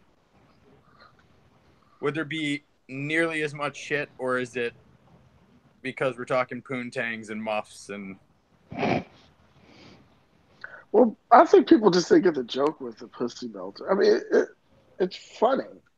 Yeah. I mean, Terry just said that you'll need to get Glenn Fricker's cock blocker noise gate. Well, I mean, it's just funny. I get the joke. It's the 80s. They're an 80s. Exactly. And it's kind of the realm of that time. I mean, I remember the 80s. Everybody had teased up Aquanite hair and big bands, skin tight, leather jeans, running around, and the girls and guys damn near looked the same. So it was the 80s. Let it go. Exactly. I'll tell you what, if Glenn does the cock blocker, he totally needs to use the Ghostbuster circle with a chicken in the middle. Yes. Yeah, that'd be perfect. Yeah. And Saboteur's Music says, gotta go. See you all later. Take care, everyone. Cheers. Cheers, Saboteur's Music. Hold on 1 second. Wife calling. Oh. That's right, Soda Pop. Everyone had lion hair. Ooh, I like RJ's new pedal name, Dahoochie. Yeah. Well, and it's funny too because and it's not. I shouldn't say it's funny. Dennis Brio has to head out. See you, Dennis. Like last couple years with the whole Me Too movement, right? And by the day, we're hearing about celebrities get nabbed, and I'm thinking of how many biographies I've read. You read Nikki Sixx's book, or I read Stephen Piercy's book, and I'm thinking, how is there not a lineup around the block of women that good, bad, or other, you could regret, or maybe they were put into situations they weren't comfortable in, whatever. Why we haven't seen a slew of 80s bands get nailed? It's a good question.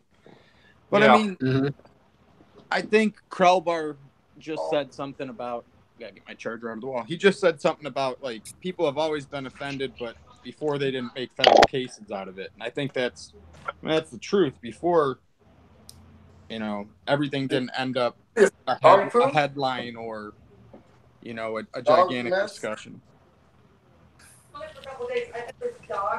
Exactly.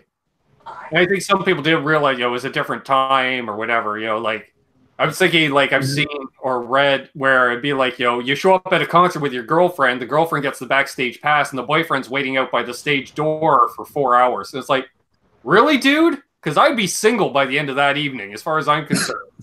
Like, well, they still have no band I like enough that I'm like, here, have my girlfriend for the evening,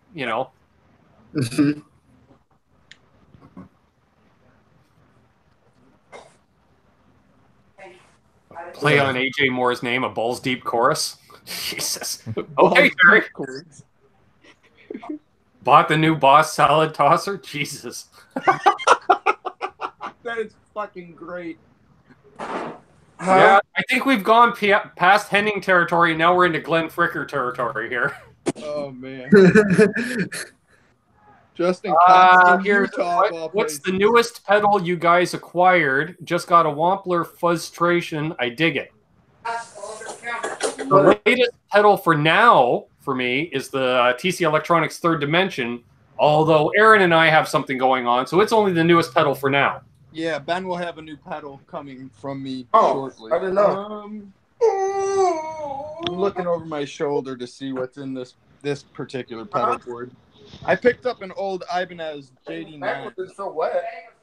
That's the most recent thing I've picked up, which is an old like JFET distortion. It's pretty cool. Nice. And I know, Alex, you got some new pedals. Yeah, I just got the Moon Looper and the Kugo digital delay from the Guitar Max, actually. Nice. The last pedal he got was a Randall RGOD, like the older pedals. Nice. Yes, Denny, good point. The bands didn't pursue the women pursued the bands. That's true. Sure. Ben, did you read the last thing that Terry wrote? The Rusty Trombone Tremolo? It's fantastic. Right on. Rick Hefner says he's going to Flipside for a wah tomorrow. That's right. Check out Flipside Music. All right, Rick. One of the supporters of the channel, along with Arden's Music, Reno Fin Custom Guitars, FU Tone for your upgraded trem parts, and Lawrence Petross Design Pedals. There we go. We mentioned everybody, and it's only been an hour and 15 minutes into the stream. But then again, I only mention the channel sponsors on the Canucks with Guitars show. And Terry's been nice enough to post links to our merch site. So if you want to Canucks with Guitars merch, feel free. Please help support the channel. We love obviously super chats. We love the PayPal donations. But if you want to have something yourself as well, get some Canucks with Guitars merch. There we go. I'm done selling, I think, for now. And I think somebody wanted to see my Chibson. Oh. Yeah, let's see it. Well, he's getting the chips, and Evie's blog says, what band do you prefer, Metallica or Black Sabbath? Black Sabbath. Yeah, I agree. I'd say Black Sabbath. If I had to choose. All right, here I suppose I could even present myself here. There we go. So this is my Fibson Chibson Les Paul Custom. From what we ascertained, it was built after hours in the Epiphone factory, which I kind of confirmed because when I ripped the stock pickups out, they're Epiphone pickups that were in it. So it kind of linked to that. And I have since, I put Duncan 59s in the bridge and neck. I gig with it. I like it. Everyone's like, wow, you got a Les Paul? Who cares if somebody rips it off? Because I traded a J. Tercer Les Paul and $50 for it. Good deal. Well, and really, I paid $50 for it because the J. Tercer Les Paul was a gift from the same guy I got this guitar from. And because he still wanted to have a single cut guitar to play. So he goes, give me back the J. Tercer and $50 and you can have this thing. And I went, done. Absolutely done. Because I always liked playing this thing. I'm looking for a Les Paul since I started off on a Les Paul, but it was an Amazon branded Gladiator. Mayhem says Ben is presenting my future Chibson. Yeah? It doesn't get played a whole lot. Oh, thank you very much, RJ. He says this broadcast is sponsored in part by me. That's right, RJ the Mad One. If you're not already subscribed, check out RJ because he does a unique thing with pedal demos. He demos a lot of the pedals you'll see on other channels, but he demos them all with 7 strings. So you want to hear what an EVH 5150 overdrive sounds like with a 7 string? Go check out RJ's channel. Thank you very much, RJ. I'm actually in the market to pick up like a 335, semi-hollow double cut style guitar. And I've been playing those D'Angelicos, those Premiers. Oh, yeah. And I like those a lot. So I think I might pull the trigger on one of those when the old tax return gets in. Awesome. Okay. Richie has an Epiphone 335 dot. He actually bought it off our bass player years ago. And that thing just keeps getting better every time he breaks it. He's actually broke the headstock off it twice. Has he had any issues with feedback, or is it all good live? No, it seems to be fine. Because that was my one reservation. We use 2, 3 different gain stages plus a fuzz. So I was like, this could get ugly, but I really want one. Evie's Vlogs. Ben, wow, put EMGs in the Les Paul. No thanks. I'm not much of a... I have EMGs in my one telly, and that's only because that's what my dad installed in it. Priced around 84 or 85, he put those in. I played guitars with EMGs. I just find I prefer a low output passive pickup for me. Although I have high output pickups in a couple of guitars too. All depends on what I'm playing, I guess. But I play a lot of middle of the road. Tom Petty, Beatles, The Who, stuff like that. So I don't think I really need EMGs. You're going to have to unmute yourself, Jamal. We were hearing you a bit, so I muted you. There you go. I just did. All right. Yeah. It's probably making a little background noise. Happy wife, happy life.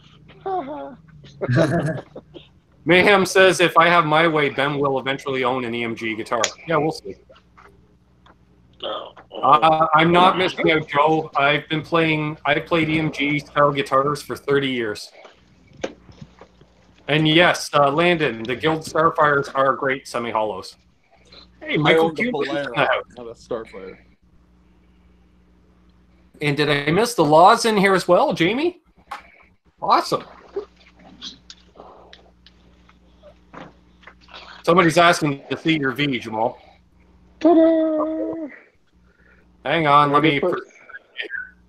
There we go. Todd always wants to see the V's.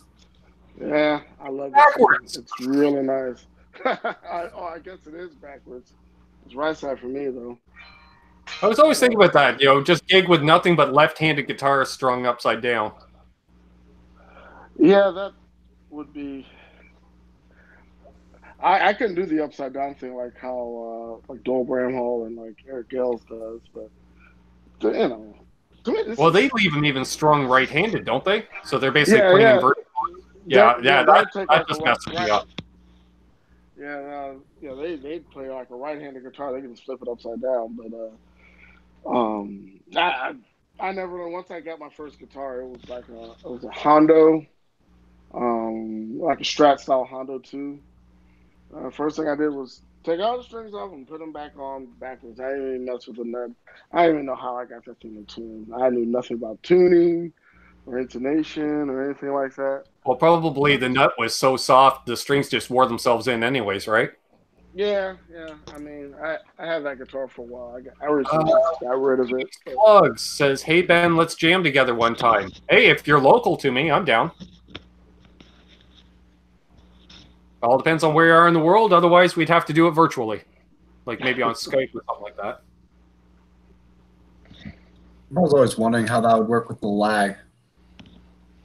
Yeah. I've tried jamming through Hangouts. You can't. There's too much of a lag. But I guess Skype has a little less latency, I'm told. Yeah, I guess. Well, actually, Michael B was working on something about that last year. I don't know if Michael's still in the chat or not. It was like a group hangout like this, but there was like no latency. Evie, I'm about 100 miles east of Toronto in Ontario, Canada.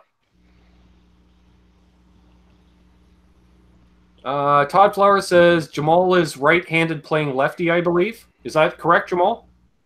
Yeah. Okay. I'm a lefty who plays right-handed. Yeah, to me, it just makes more sense to do this with my right hand. See, I even kind of wear a watch like a left-handed person. But this works for me, and this works for me. That just doesn't work for me. I can't. It just doesn't work. Yeah, Metalhead Hippie. OBS, you might be able to as well. Yeah, less latency. Mayhem asks, question for the panel. Do you prefer Snark style tuners or pedal tuners? I will start with Rob. What do you prefer? Snark style or a pedal tuner? Snark. Always Snark. There we go. That's easy, straight to the point. Jamal? I have no idea where your flashlight is. Oh, I don't know. Pedal. Now I'm going to have to update my contact for you, Aaron, now that I know your last name, because I have you listed as Aaron Albus Band in my phone. Everybody has me listed as Aaron from Albus, and it's like, yeah, my last name is a pair of jeans and half of China. Michael I could never name my kid. I could never name my kids Bruce or Sarah. No. Alex, what do you prefer for a tuner? Pedal. Okay, awesome. Aaron? I have a Snark tuner on both of my boards. Yeah, I like those. So it's a Snark pedal tuner? Yep. What's a There you go. All of the above, Mayhem, according to Aaron, because he said a Snark or a pedal, and I have a Snark pedal. Aha!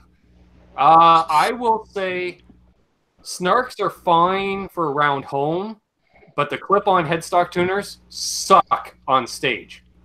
Because if anybody else is playing through the ramp, it will vibrate your guitar and will pick up the notes. I'm glad you brought up headstock tuners and jamming, because this is the result of practicing with a headstock tuner on your guitar. Oh, yeah, and don't leave them on if you have any kind of a nice finish. See how the rubber band's the only thing holding it together now? Yep. Broke off. Went flying. Didn't even know it. Yep, Sean, clip on at home, pedal live. Yeah, I just remember so many times trying to tune with a Snark tuner on stage and the bass player's warming up, and because it's so resonant, I'm just picking up all of his notes. Exactly. Wow. Yeah, that's right, Landon. Yeah, but the nitro finishing, clip one on, oh boy. It's not bad as long as you don't leave it on for any period of time. Remember the laser tuner. Yeah, AJ, I remember them. You know, actually, my first tuner was, I believe, a Casio or a Psycho, where it was just a needle, and it had 430, 440, and 450. You tuned to 440. You didn't even tune to by a letter, and you had a switch that you would switch it for each string. Oh, wow. Yeah. And most bands only had one tuner, and which was good because they did require calibration over time. And what you would do is one guy in the band would tune everybody's guitars. Mm-hmm. But also, and you're like, that's a lot of work. Well, not really, because everybody showed up with one guitar and one bass. You know, there was no multiple guitars for the most part. Hey, Ben, when you were at NAMM, did you get to see or try out those volume pedals that have the tuners in them? No, I didn't get to try it. I thought it was a great idea, though. Yeah, because I was like, that could save some valuable real estate on the board. Yeah, and I kind of laughed at it at first because I'm like, oh, this dumb thing you're trying to tune, you can't see it, your foot's on it. But it's when it's all the way back and muted that the tuner is enabled. I'm like, that's brilliant. Of course, I realized that after I watched a demo that somebody did on one right after I got home from NAMM. I'm like, I should have checked them out. Mayhem's out of here. Have a good one, sir. Thanks for jumping in. Adios. Feel free to browse any of my collection for future purchase. At least I know it's going to a good home, right? Fair. Yeah, that's a good point. Yeah, it was Ernie Ball, Joe Herbie. It was Ernie Ball. Volume pedals with tuners in them. Metalhead Hippie says, I use painter's tape on, excuse me, on my bridges to keep the salt sweat from staining the metal. Interesting. That's right, Sean. He's like, I like everyone to tune to the same tuner because every tuner can be a plus or minus.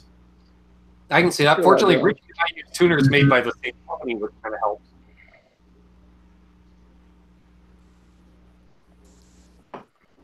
And I love one of those Korg rack mount tuners. That way you can be 20 feet from your amp, just look back and, okay, yeah, it's fine. Yeah, I'm mainly using tuners that are in like my plugins and whatnot through my studio, my DAW. Right. That's I got into that a bit a few years ago. Like, basically, I hooked up one of my mixer boards. I probably this mixer board back here directly into my laptop, and I was using Amplitude and recording with Reaper and stuff. And then it's just like, I don't know. I think it was once I started jamming with people, and I'm like, that's it. I got to build a pedal board. I need a real amp. And yeah. Evie, if you want to contact me, my email is listed down below. Excuse me, it's canuckswithguitars@gmail.com. There we go. Let's see here. Mickey Settlemeyer. Hey there. Welcome. Another new... Man, lots of new names in the chats. I don't know about you guys, but, we all kind of hang out in the same chats. I'm seeing a lot of new names here. Absolutely. Love it. Quick question for everybody. Outside of myself, who I know doesn't jam or play outside of the house, do all three of you guys, I know you've been playing the band. The other two gentlemen, do y'all play live? Not right now. Alex is in between projects. Oh, okay. Yes, I play out quite a bit. We recently replaced our drummer, which my bass player is a drummer, so he tracked the bass and drums on the 2 songs that we released this last month. So then he switched to drums, and we got a new bass player. So last 3 weeks have been with that new bass player. Got 4 songs with him. Once we get another couple, then we'll be back out playing. Right. And that's typically a couple times a month, and then we'll be out of state, once every couple of months we go out for like 4 days. Oh, nice. Cool. And I want to welcome my family garden. Welcome. Good to see you again. Rob, do you play out at all? No, I just play in the house, and that's strictly it. Kindred brothers. You're right. I did. It's like a private thing for me. I just, when I'm in that zone, I just want to be left alone and do my thing, and that's it. I'm happy. There's nothing wrong with that. Nice. Mickey found us on RJ's channel. I had a feeling. Will asked, can you ask the panel, what was their worst concert they had seen live and why? Thanks. All right. Aaron, can you think of just a complete shit show? Yeah, I played it. We were playing this band I was in. When I got out of college, I was in like a punk band that got signed to an indie label. So I did a couple of years of touring, and we were playing in Cedar Falls, Iowa at the Reverb Room, which first off, that venue is ridiculous. It's on the 2nd story, and it's got like the stairs that were built in like the fucking 70s. So they go straight up. And you're carrying, an Ampeg 8x10 and 4x12s back then. So no wonder I have back problems now. But we get there. The 2 local bands had canceled. The promoter never showed, so it was us and a band from Phoenix called The Casket Life. And we literally played to each other. Well, when we were playing, their manager decided, he was hammered, but he decided it'd be a good time to jump up on stage and try to sing. Well, when he jumped on stage, it wasn't a boom stand. It was one of those, round bass ones. And when he jumped up, his foot hit that, and the microphone busted his lip open. Blood everywhere.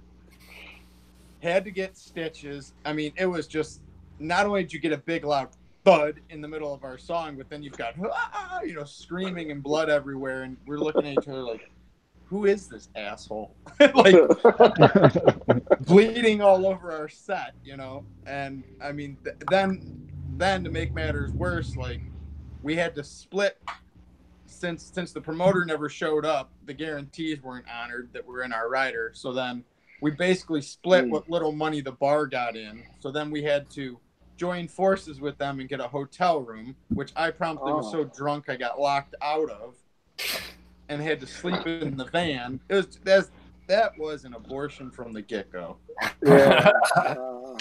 All right. Before we move on, I want to welcome Kirk R. We got Zach Thong, Daniel Horsley jumping in. Tanaka's here as well. And my sister put up a great post here. Let's see, where was it? That was hilarious. Oh, I lost it. All right, well, I'll come back to it. I'm not too concerned. Anyways, worst show, Jamal. Worst show I've done? Worst show you've gone to? Oh, I've gone to. Or been a part of, whatever. It wasn't, I think it was the first concert I ever had at NRG, which was called Reliance Stadium here in Houston where the Texans play. They had some kind of mashup with all different kind of bands, and I think it was Nelly, the artist Nelly. I mean, he came up there with like 50 guys, all of them with microphones, and you couldn't hear crap because the acoustics were horrible. And I was just like, I don't think anybody could hear anything because they like stopped in the middle of their set and they all walked out. Wow. I was just like, yeah. It was the whole concert. It wasn't good. It was the first concert they had when they built that stadium, so I don't think they realized how acoustics worked in there. So I would assume they've gotten better because we just had 2 Super Bowls and somebody really did perform there recently. But that's my worst show. Nice. Okay, Terry just sent me. Yeah, my sister had said, "Hey to new people in the chat. I'm Ben's sister, and no, I'm not single." Because yeah, that is one thing. A lot of people assume like we're husband and wife, something like, because you see 2 people with the same last name. It's like, nope, she's just my very supportive, very awesome sister. Well, she looks like you too, Ben. So I don't see how people. Yeah. Rob, no what show you ever went to? On the side chats.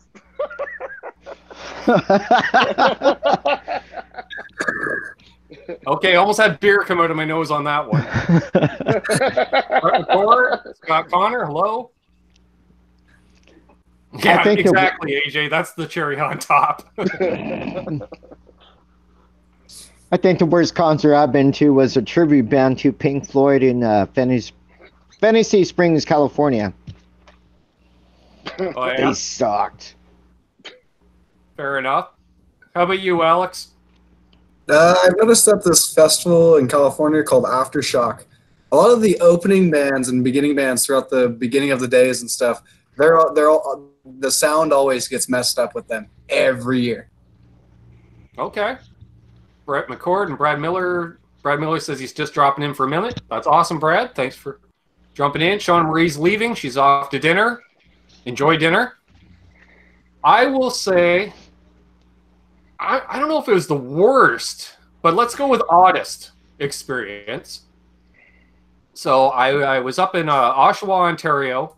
I went up to see Daryl Miller play with a solo band, Automan.ca. For those who don't know, Daryl Miller was, or still is, the drummer for the Killer Dwarfs. Hey, wannabe guitar god? Good to see you. And so, typical, his band has their gear set up already. So the opening bands are playing at the very front of the stage. And it's in a club, so the stage is like, I don't know, 6 inches tall. We're all just standing right in front. And so this band, London Swagger, is playing, which is a great name for a band. As I always say, because that's what Keith Richards oozes. And they were kind of a combination of the Stones and Motley Crue. Really great band. Tight. And so they're playing, and I see the drummer as, he's doing one of these, oh yeah, like acknowledging somebody in the crowd. And he's like, yeah, like taunting this guy in the crowd. And I didn't know what was going on, but there's a guy in the front row, backs up about 4 feet from the stage, starts running and jumps and clears the drum kit and tackles the drummer. And then all of a sudden, you know, and the guys are playing for an extra few seconds, and then all of a sudden they realize what's going on. The one guitar player pulls off his Les Paul and is about to smoke the guy with the Les Paul, and then thinks better of it. And like the whole show comes to a stop because security's all out at the door. There's no security around the stage at all. So it's a complete brawl because this guy's friends jump in. So the whole band's fighting. They break it all up. They kick out some people. The band goes to resume. And one of the guy's guitars somehow it fell down on stage. I don't know what. It was no longer playable. And he didn't have a guitar stand to put it on. So I come around a side stage, reach over this railing, and I'm holding a Les Paul at arm's length for the rest of the set. Which, oh my God, don't ever do. You know, I'm like resting on the railing when I can and stuff. But that was definitely the weirdest thing I've ever seen, a band get into a fight in the middle of a set. But that guy, man, I couldn't believe when he cleared those toms. Like, he got like 4 feet elevation and just, whoa, and the drummer's just gone all of a sudden. Talk about the literal dirt scene there. Yeah. And I'd say the band Aurora Snow, which is a local punk band, a 4-piece that refused to go on stage until they drink at least 1 2-4. So they are pissed drunk before they get, and I've seen band members get into a fight during a set. I've seen band members fight off key, and they're smacking each other, kicking each other. I'm just like, and Richie looks at me and he's grinning. He's like, "Aren't these guys great?" And I had a promotion company at the time. He's like, "You should book them." And I'm thinking at the time, there is no way in hell I would ever book this band. Yeah, so Aurora Snow Crowbar. Yeah, you wonder where they got the name, right? Those of a certain age know that name. That's crazy. I got a funny one for you. What's your most embarrassing moment on stage, Ben? The band starts. I have no sound because somebody forgot to turn on his wireless pack. Ooh. But of course, I gutted my pedal board. I'm direct into my amp, and I was playing Godsmack type stuff, playing on a clean channel of an amp. So I switch over to the dirty channel, try to dial in some form of a tone, and then we do a set break, and I luck in, yeah, the on-off switch. Hey, Hugh Caldwell, he says 2:30 a.m. in the UK, can't sleep. Hey, Ben. Hello, Hugh. Welcome. And that's right, so to pop a Scarborough suitcase. A 2-4. Scarborough suitcase. Yeah, pretty much, Joe. I remember also we did the same thing in the same band we were about to play, and our lead player has no signal. And I tried to be subtle because I noticed his patch cable was just laying on the stage. He hadn't plugged in yet. And he's like, "What's going on?" He's freaking out. Mm-hmm. And with the live PA on, and I'm too close, I'm like, "Why don't you plug your guitar in, fuckhead?" And that's the first word you hear uttered from the band before going on. Fantastic. We played a house party, and there wasn't enough room to set up, so our equipment was on the couch. Oh, nice. Terrible idea. This little girl sat down on a cushion. Everything sunk. 4x12 fell on her. Oh. It was pretty funny, but not cool. Yeah. I remember our bass player would get a little too drunk at times, so I just turn up my octave pedal and turn him down. That's actually smart. Yeah. We got our he had the electronics go in his bass one night, so he played the last 3 songs basically just lip syncing. I turned up my octave pedal to cover his ass. We're basically playing as a 3-piece, and he's up there playing away, and there's nothing coming out of that bass. Dude, I wish you had video of that. Oh yeah, and that was playing at a major club in Toronto too. That is awesome. I'm trying to remember. I think it was the band Faster Pussycat played there 2 weeks after us, and I think George Lynch played there a week before we played there. That is awesome. Yeah, it was trippy. And we had by far the best sound ever that night because the sound guy, their normal in-house sound guy, couldn't make it, so they brought in another guy who just came off touring with Michael Schenker doing sound for him. He was the front of house guy for Michael Schenker, based in Toronto, and then he came in and mixed us, and I was like, "Oh my god, that sounds amazing!"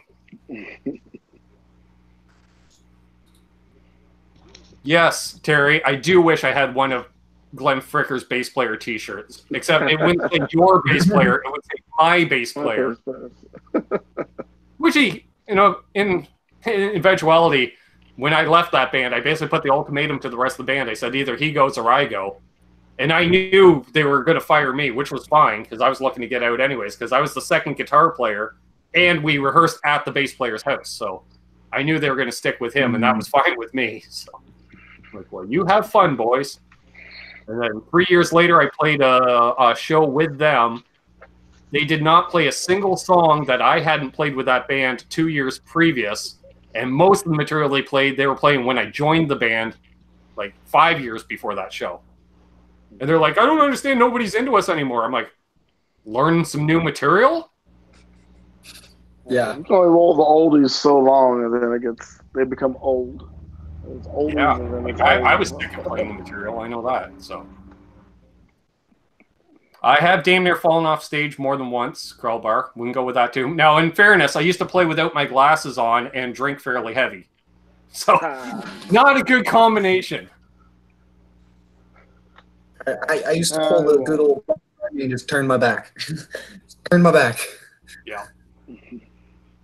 No, I remember, I went to go to the front of the stage, and we were playing, it was a 7-foot-high stage.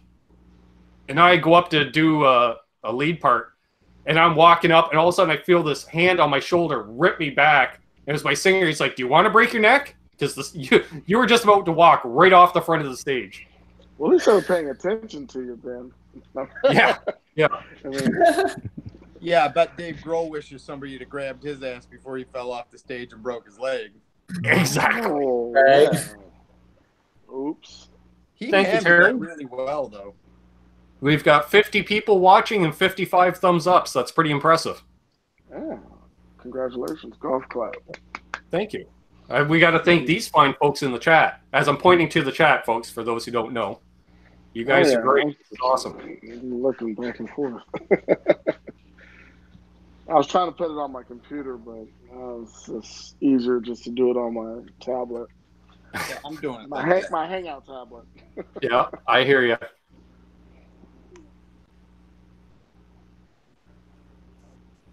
Yeah, looks like Tool singer Maynard used to sing with his back to the crowd. Yeah, I guess, he's taking it one step further. He's, hanging out at the back of the stage even half the time. He'll be out, to the side of the drum riser. Do it sing? Remember? Yeah, that's what. Yeah, that's and singing. The whole point of being a singer, you're the front man. Therefore, you should go in a perfect circle. He is back to the looking at the stage. He's back to the left, even with the drummer. Mm-hmm. Yeah, weird. Very weird. I guess I figure it's a song that people want to hear, not necessarily the one that he doesn't want to be seen. I don't know. He was shy. Will Varela says, how about playing a bar gig and having the bar charging you for drinks? That's normal here in Ontario because it's actually illegal to give alcohol away. So, oh, thank God that doesn't exist in Chicago, or I'd never play a bar again. Yeah. No, I'm not worried. Yeah, sometimes the bartender will buy the band around, but you get a lot of people in the crowd that it's amazing if you go, I'm thirsty. Anybody have an extra beer? What are you drinking? Boom. I always get a kick out of it. I always swear, if you have one band member who doesn't drink alcohol, they have more beer bought for them than the rest of the band combined. Oh, yeah. It's the ultimate irony. Yeah. In the old bands, the drummer didn't drink, and he had all the beer bought for him. So he's just like, who wants it? Thanks. Well, that kind of works out, doesn't it? A little bit? A little bit. Getting distracted by guitar picks. The beer must be kicking in. I look over my eye, I'm like, is that a Nerd Halen pick? No, it's actually a Tommy Shaw from Styx pick. Because thank you, John BL, when he sent me a t-shirt, he sent me a whole bunch of celebrity picks. So I have Sammy Hagar's, Tommy Shaw, Ted Nugent, JJ French. Nice. Yeah. Do you use the celebrity picks that you get, or you just kind of hold on to them? I don't use them, but somehow they got mixed in with all the picks that I brought home from NAMM. Because I went to grab one earlier. I'm like, no, I'm not going to use that pick. Yeah. I would think that. Are you going Bob to asked where my butt cheeks pick is. All right, let's see. Is there a thing called butt cheeks pick? Oh, I'm sure it's in here. Oh, there. Oh, the one you had. One of these must be for my sister because I just found 2 of them in here. There we go. Thank you, Brendan Butt Cheeks. Will it focus? Let's see here. Come on. We got to block everything. Oh, well. You get the idea. 1 moment. Oh, that's awesome. Sad when your bar tab is larger than what you get paid for the gig. I remember we played a place. It was like a private event, and somebody brought a cooler of beer, and they were selling beers for $3 a piece. Normally, beers are about $5-6 in the bar. So, of course, I get it in my head, well, every time I buy a beer, I'm making $2. So the venue ran out of beer by the end of the first band of 4. Then they did another beer run, and we were told, because it was all Toronto bands and then us, and they're like, wow, you country guys really know how to drink. And yeah, we did. Johnny Beane says, time to walk Howie the Dalmatian. Keep rocking, everyone. Look for a Veda later this evening. Awesome, Johnny. And if you haven't subscribed to Johnny Beane, definitely subscribe to Johnny Beane. If it wasn't for him, I wouldn't even have a channel. Michael says, I quit drinking because I owe dollars at the end of that. Well, Mike, you and I have played a few shows together where we've gotten into it pretty good, so I can understand that. I still have this guitar pick in its package that JG's House of Jam sent me. Yeah, it looks kind of familiar, Rob. Oh, right on.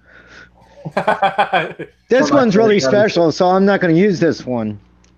So the funny part is, like, literally, either I grabbed mine and JJ grabbed that one immediately after, or he grabbed that one and I grabbed this one. Excellent. Michael Q. Lynn says, November 1st, 2017, sober. Awesome. Congrats. That is great.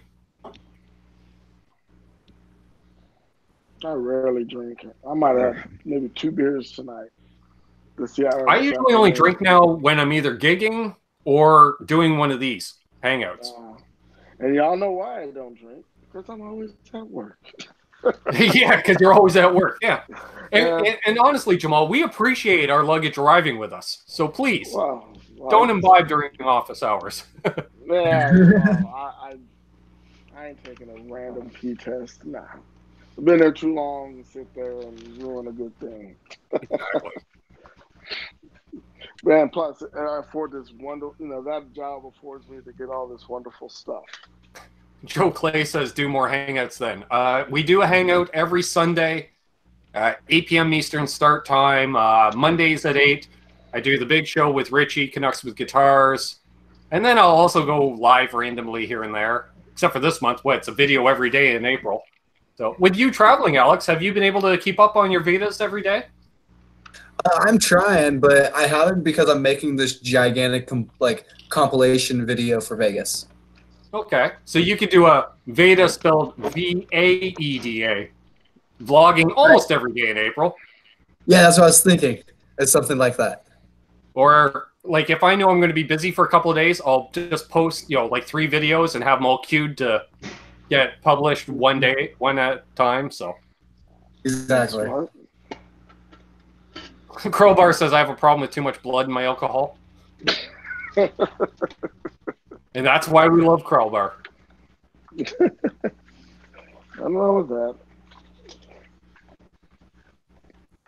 Yeah, nothing wrong with that at all.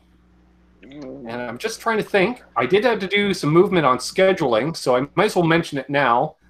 1 week from tonight, we have RJ Ronquillo coming on for a hangout.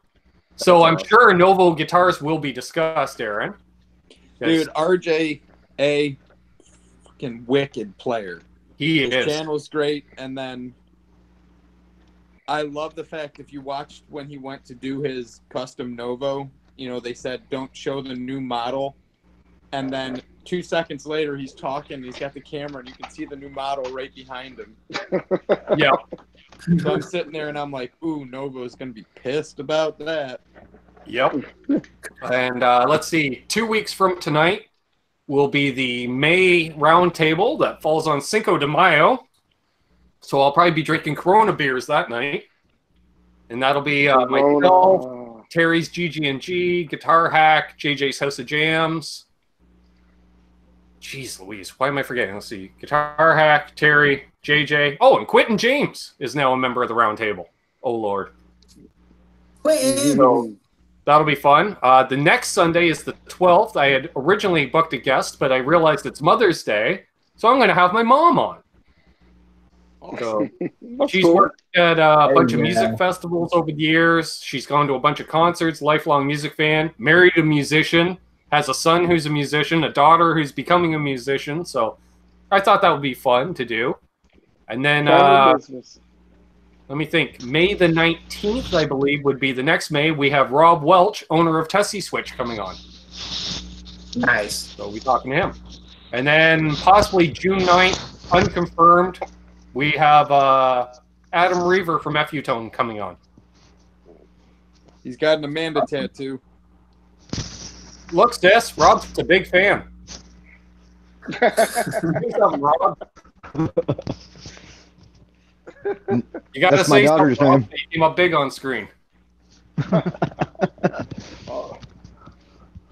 So yeah, lots of guests coming up, and that's why I don't have a chance to do as many community hangouts as I want to, because damn it, all these bloody guests coming on, which is awesome.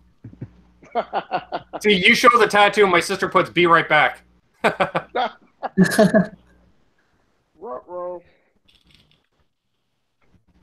Thank you, Terry. Something to drink.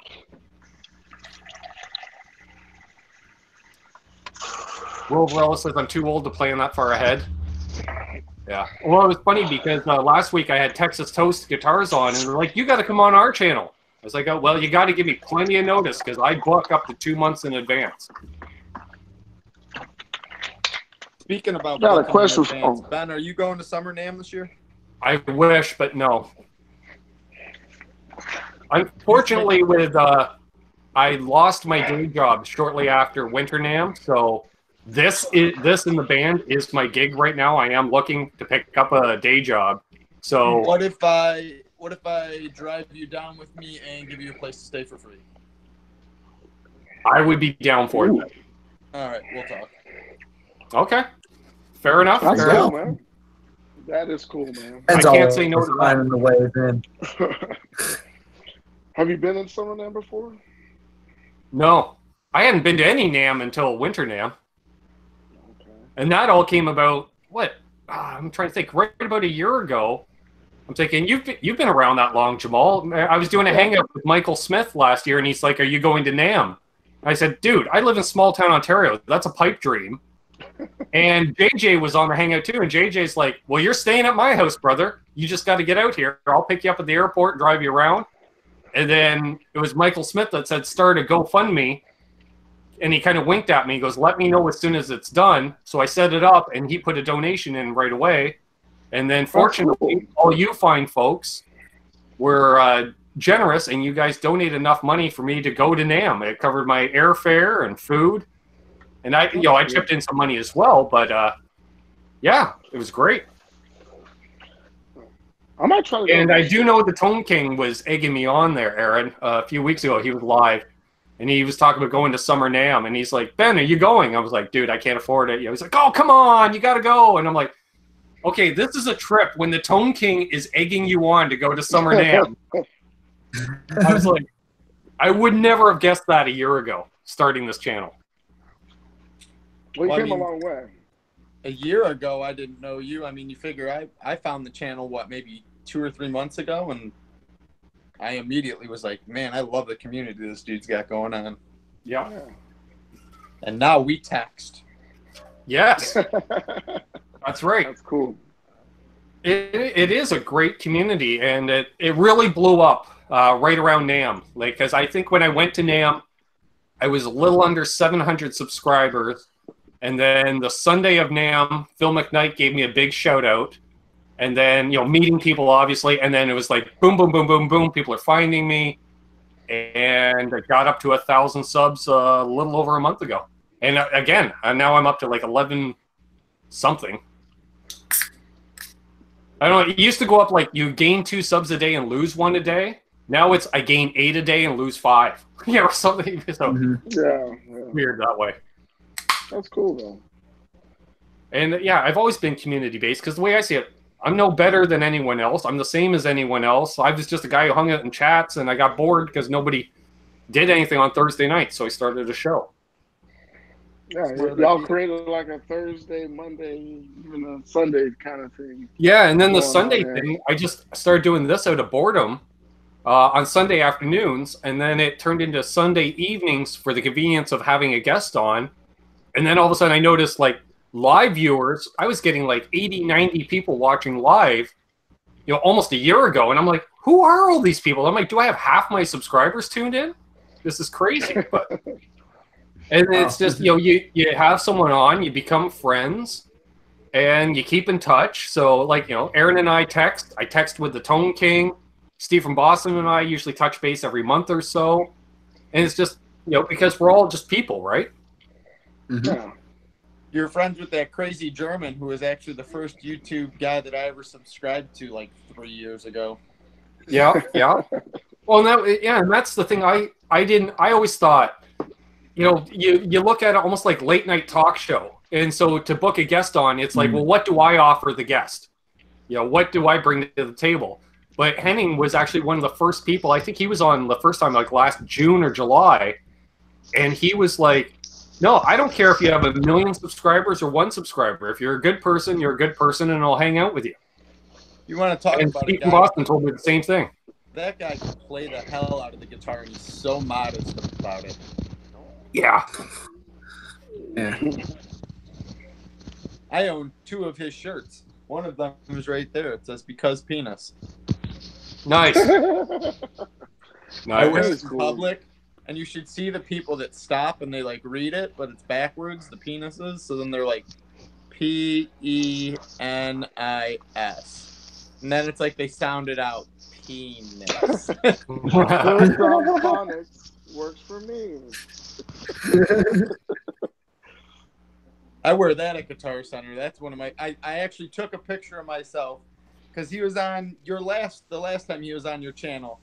I had said that I had that shirt and that I wear it to Guitar Center, and he's like, no, you don't. So then the next day I wore it and took a picture of me out in front of Guitar Center, and he commented back, he's like, go sell some guitars. I'm like, yeah. Henning, that guy, great guy, all business. Like anyone else I ran into at NAMM, it was like, hey, Ben, awesome to see you, brother. Like a family reunion. Like I'm sure you experienced it, Alex, when you go, right? Same. Hey, how's it? I see Henning. I go like this to him because he's busy doing something, and all of a sudden he stops. He goes, "We have to do a hangout when we get back from NAMM." Like, not a hello, how are you? Then I went over and we had a big hug and stuff. That's cool. But yeah, the first words I was, we got to do that hangout because it took us 6 months to get him back on because he's so busy. Well, the craziest thing about his setup, so like when I was in college, I worked for the television station. So like I used to shoot and edit all the news and do the switching and all that stuff during live broadcasts. That dude is like 2 pieces away from a full-on TV studio. Yeah. His production value is just amazing. It's insane. He'll have a 30, 40-minute video, but you watch it and you're like, man, this is like a show. I mean, it really is. It's really like a show. I mean, and of course, he keeps you entertained. I know he rubs some people the wrong way, but the man knows what he's talking about. Yep. I mean, he's got every piece of equipment under the sun. I mean, just don't mention Sebastian Bach to him. Yeah. Yeah. Sebastian Bach. What's up with Sebastian apparently, he didn't have a good experience recording Sebastian. Oh, really? Mm-hmm. Sebastian was on his album, and then that didn't go very well.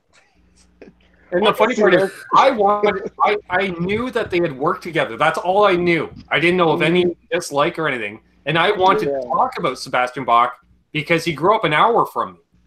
So I thought, hey, there's something we can talk about. And then it's just like, in the time that I set up the interview to actual air date, I was like, nope, not talking about that, not going there. Yeah, I don't want to stir the pot with your guess. Huh? Exactly.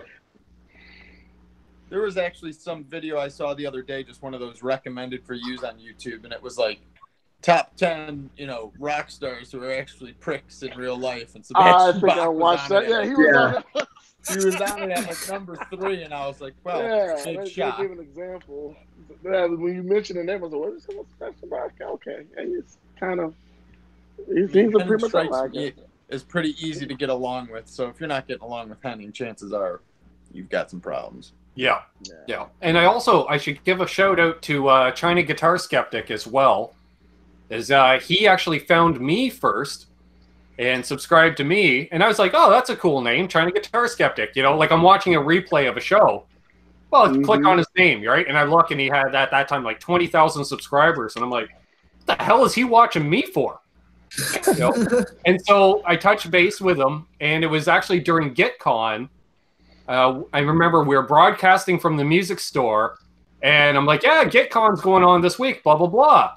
And no sooner do we say it, he shows up in the chat. And I'm like, what the hell are you doing up? It's like 2:30 in the morning where you are in Germany. And he goes, oh, I was hanging out with a fellow YouTuber. Well, it turns out he and Steve from Boston were having a few pints that night. And then we did a hangout right after GitCon. And he's like, love your channel. I was dropping your name all over GitCon. And I was like, what? Cool, man. Yeah. And then, and he said to me, he says, I sat down, I had breakfast with 3 big channels, and I mentioned you to them. I said, oh, really? Do you mind, can I ask who it was? He goes, yeah, I was having breakfast with the Tone King, Steve from Boston, and Shane from In the Blues. And on one hand, I'm like, that's awesome, thank you. However, those are the 3 YouTubers that were at GitCon that have already been on my channel.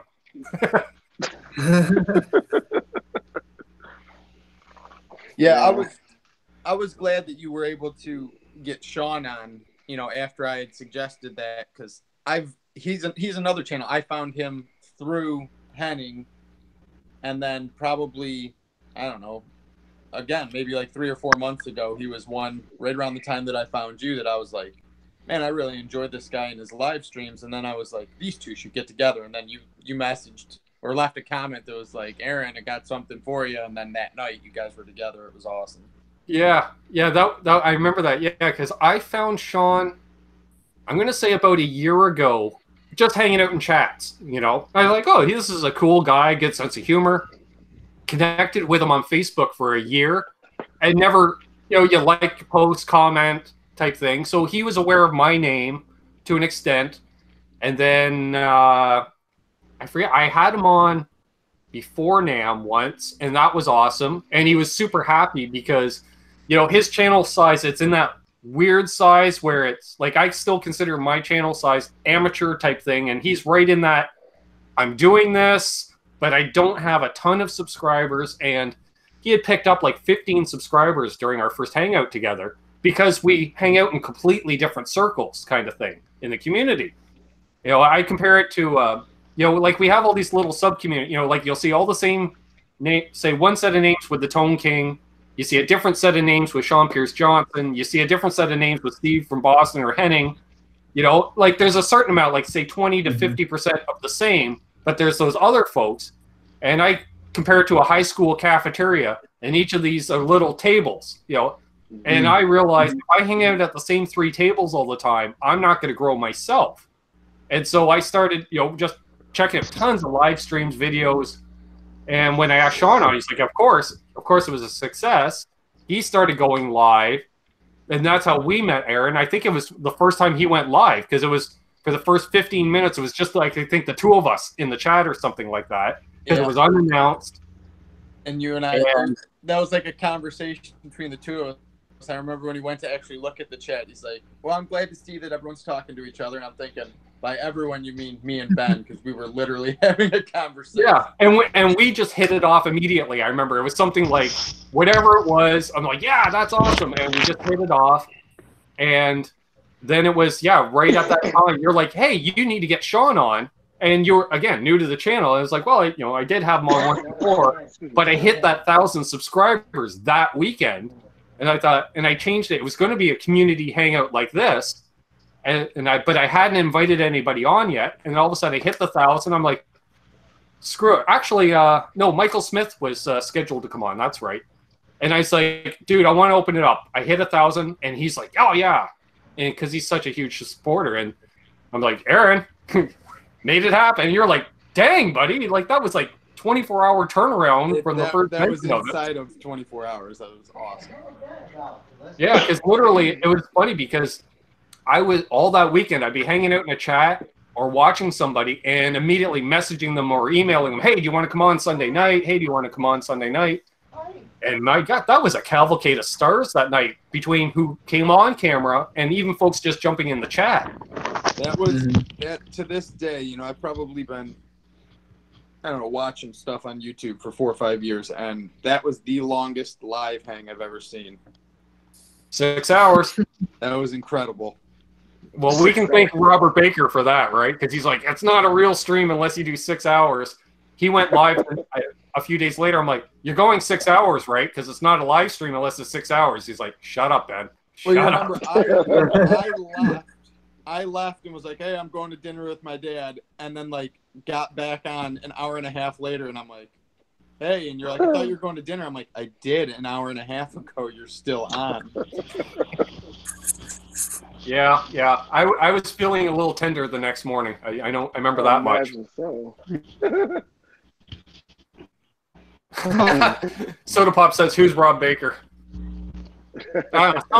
Some kid who grew his hair out like me. Did he ever claim the tone hair, or is that still yours?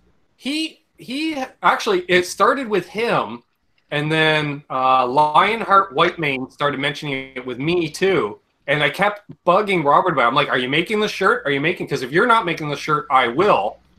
But I've been holding off until he says, go for it or not. So, but you know what? I figured, screw it. And if he gets pissy, I'll give him a super chat for his cut. Will Varela says, let's do 6 hours tonight. Dude, I had a turkey dinner, so I'm not sure on that. And hey, Eric C., welcome. I'd have to go and take a shower because then I had to work probably about 6 hours from there. Yeah, I'd have to be leaving for work. Alrighty, sir. Well, thank you for jumping in. Oh, no. I'm not leaving now. I'm just saying we went on for 6 hours. Oh, okay. Gotcha. Yeah. I remember, what was it, Chris, the Guitar Pit? Because he was commenting, he goes, I jump in. You're on. I leave. I go do 3 things. I come back. You're on. I go eat dinner. You're on. And then he said something about being 14 drinks in deep. And I'm like, that's it. I'm sending you a link. You're jumping in for this shit. I think that was a new record. I think I had 11 people on, or 12 people on that night over the course of the night. Because I remember it started with Sean Pierce Johnson and Mike Bradley jumped in from the UK, and it was already 1 a.m. for him. Yeah, he looked like he was jet lagged to high hell. Oh, yeah, because I think it was a 6 or 8 hour drive that he just got out of the van. So, yeah, he was done. Oh, wow.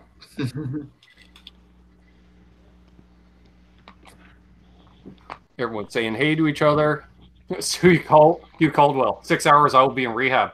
We've done a few of those marathon streams. We did one, it was the previous long one was 5 hours and 45 minutes. And I started that at 10 p.m. that night. We went until almost 4 in the morning. And then we hung out off air afterwards. And then I'm like, all right, guys, the sun's about to come up. I really should get some sleep. And my sister is back. Welcome back. Hey, welcome. Move, Elizabeth. Did she get to see her tattoo, or did she miss it? I think she saw it just before she left. That's right. I think she's seen it before. During that long stream, because he was doing work overnight, and he kept popping in going, you guys are still live? And that's when I'm usually looking at the timestamp, see how long we've been live for. I'm like, oh, dang, okay. But it gets to the point, sort of like doing that long drive. You're like, we're already 4 hours in. What's another half hour? And then another half hour, and another half hour. We'll find something to talk about. Sounds like when I go to Nashville, it's like a 6.5, 7-hour drive from where I live, and it's about halfway down. You're like, yeah, maybe I'll drive another half hour, and then I'll, pull over and sleep. And then next thing you know, you're like pulling into Nashville at 2 a.m. You're like, oh. Oh well, I'm already here. Yeah. That's usually us when we drive down to Charlotte, North Carolina, because it can vary from 16 to 20-hour drive with the trailer, and it gets to the point where I get picked up at 4 in the afternoon, and we're rolling in, and we're waiting for the camping gates to open at 9 a.m. because we show up at 8 in the morning in Charlotte, type thing. You doing NASCAR? Is that why you're out there? Yeah, we go down for the NASCAR races, camp right in the infield of Charlotte Motor Speedway. Right on Redneck Hill. I live right by the Chicago Motor Speedway. Nice. Well aware. Let's see. Joe Hervey says, "Sig break. Going to bring you peeps with me." All right, we'll come along. We'll enjoy that secondhand smoke.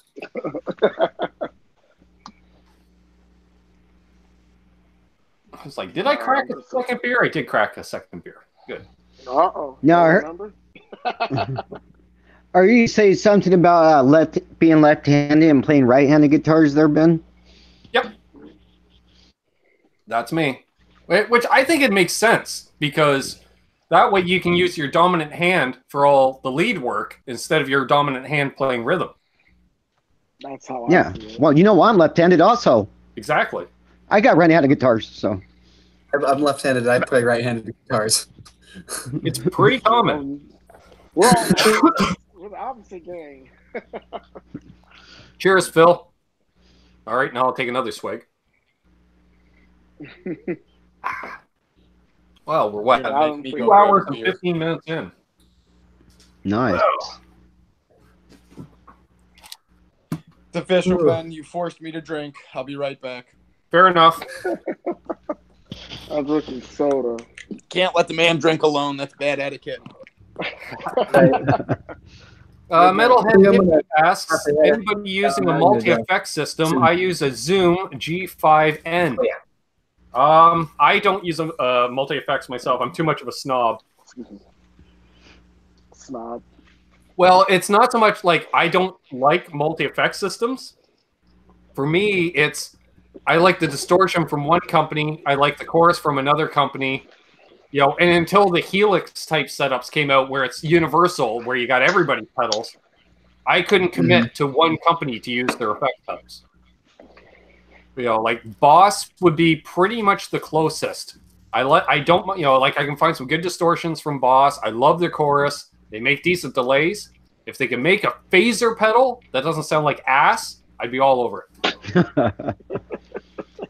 No, I used to have a couple of Boss pedals. The DS1 distortion pedal, the orange one. I think everybody's had that at one time or another. That's like a rite of passage. You're not a pedal head until you've owned a DS1 at some point. I got rid of that Behringer pedal. I couldn't stand the color pink. Pink's not my color, man. So I'm getting the Ultra Metal maybe next week. Nice. And that's basically a metal zone. Yeah. Like because compared to the ML2 or something. Right. Yeah. Sounds good with those EMG pickups, but that's just me, Well, and that's kind of the design, right? Yeah. 8160. Nice. Cheers. Cheers. Bottoms up. Well, I am still light today. There we go. I was going to turn my camera off, but fuck it. As long as we keep talking, it actually won't show you, so you're good. That's right. What's Ben doing in that small picture down in the corner? I'm up to no good. All I know is JJ and I went through a shit ton of weed while I was at NAMM. Oh, I believe that. I was doing gig yesterday at the dispensary. Yeah, you flew into that airport that's about an hour away from me there, Ben. Ontario? Yeah. That wasn't by choice. Oh, I know. I remember you getting stuck. They're like, do you want to fly into Orange County tomorrow, or we can send you to Ontario in about half an hour? I'm like, book the Ontario flight, and which gate do I have to get to? Who'd you fly? Air Canada, or did you fly? Yeah, in theory it was Air Canada, but most of it was, I think, Delta. Ooh. Yeah. No, it doesn't matter. I think. I'm just wondering. Yeah, because on the way out there, I flew to San Francisco, and then from San Francisco down, and then on the way home, I flew into Chicago, got stranded, and then flew home the next day. Barella is asking why light beer, because it was in the fridge and I didn't pay for it. That's right. And I'm sure Aaron and I would have met up had we known each other during NAMM, being I was going to bring stranded in fucking Chicago. I only live, like, I'm 35 minutes south of Chicago, which is nice because I don't have to deal with the ants living in the hill, but I can go there on the daily. Like, I work down there, so. Right. And isn't the airport at the south end of Chicago as well? There's two airports. Did you fly, were you in Midway or O'Hare? O'Hare. Okay, O'Hare's further north than Midway. Midway's even further south. I prefer Midway. It's much more streamlined. You can actually get in. You don't have to take that stupid fucking... You know how at O'Hare they've got that... It's like a train that you got to get on that goes around the outside of there. That's a nightmare if you actually drive up and park. So okay. Midway, yeah, I took a hotel shuttle back and forth. Fortunately, my sister, who has become my road manager now, because as you guys know, living the musician lifestyle, you just can't think logically. It's like, oh, your flight's canceled. It's like Spinal Tap. You don't know what to do. And so I got in line at customer service. Oh, actually, I think it was United. That's who it was I flew through. And I got into the line for customer service, and there's like 40 people ahead of me. And by the time I got to my customer service rep, my sister had already booked me a hotel. She found a hotel. Like Midway. I don't like either of them, but I've had better luck getting in and out at Midway than O'Hare. Plus, O'Hare doesn't have Southwest, right? Just Midway? Yeah. And Southwest is the best airline to fly in. Yeah. Doesn't hurt my feelings. I don't care.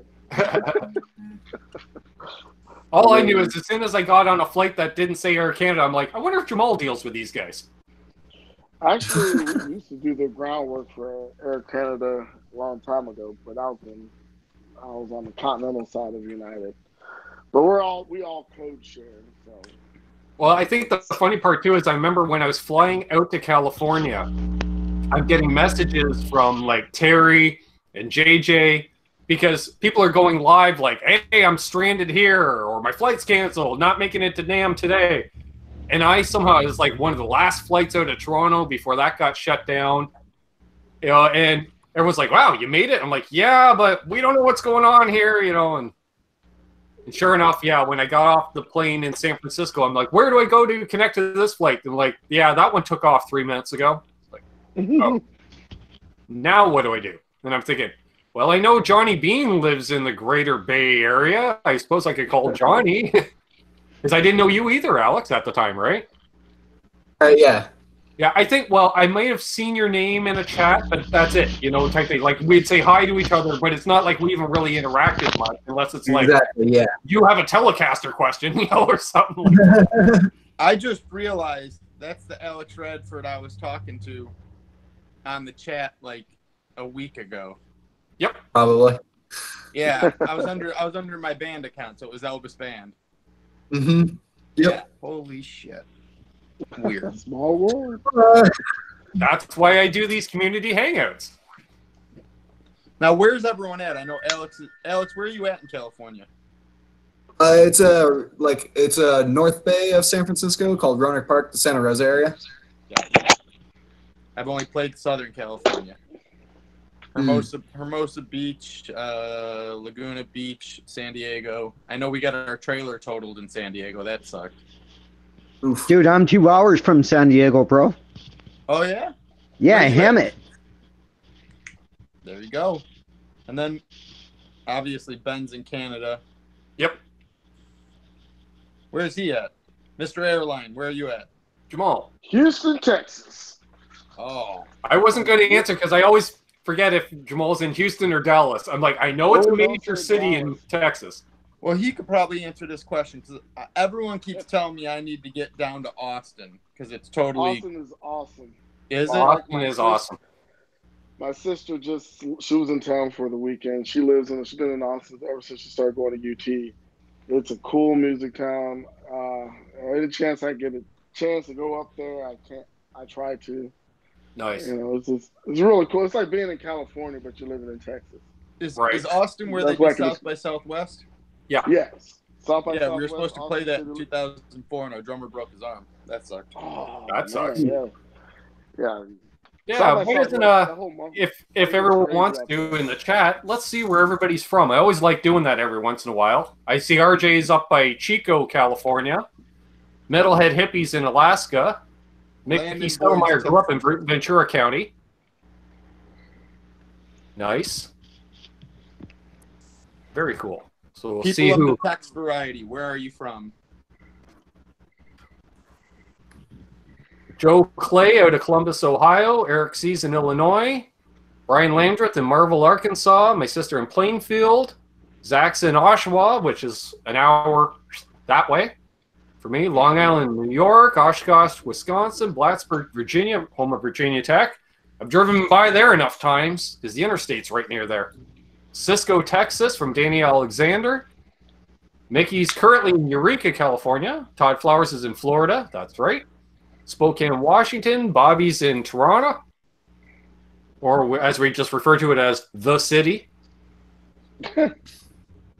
Eureka, California, home of my favorite beer, Lost Coast. Nice. Hugh Caldwell says, I'm going to send you loads of mail on different days. Yeah, thanks. You must watch the video and see how far my mailbox is. Let's be honest, I usually drive to check the mail, folks. I usually drive. Yeah, I've seen that walk, Ben. Wow. Yeah. Well, I did stop a couple of times, show the creek and the pond. I like the fact I'm like, look at this garbage in the pond. Oh, wait, it's a couple of swans. Never mind. Is that normal in Canada to have like a community mailbox, or do people have them at like the ends of their driveways? Both. Yeah. Like it used to be, at the end of every driveway. Then they just realized, like, depending on how long the street is, just throw a group box at the end of the street. It's more of a safety thing, they said, because if the shoulder isn't wide enough or something like that. But I don't know. Most shoulders on most roads in Canada is the full vehicle width. The idea is, if you break down, and plus in the winter, it gives you plenty of area to build up snow. That's why I always freak out when I drive in a lot in the U.S. unless you're on a major road. There's like no shoulder to the road. I'm like, how do you walk anywhere? You got a UK and a Glasgow, Scotland in here. Hell yeah. Nice. Soda Pops in Blind River. Altoona, Pennsylvania for Denny Allen. Yep, 81 down to 77, down to Charlotte. Yeah. Sagal, Idaho from Tim Fergal. If I mispronounce that, sorry. Tone Bolts, Heil, Blue Mountains, Australia. That sounds awesome. Tom's River, New Jersey from Dan of New Jersey. Man, we got all kinds of people in here tonight. This is awesome. Fantastic. Joe Hervey says, Ben, Jamal is a stand-up guy. Of course he is. Try to be. You guys watch that R&A music, right? It's the only guy that when I get to do a shout-out in the chat, I can slip into a little jive. Just a little, because a white guy from Canada can only speak so much jive, Jamal. I'm sorry.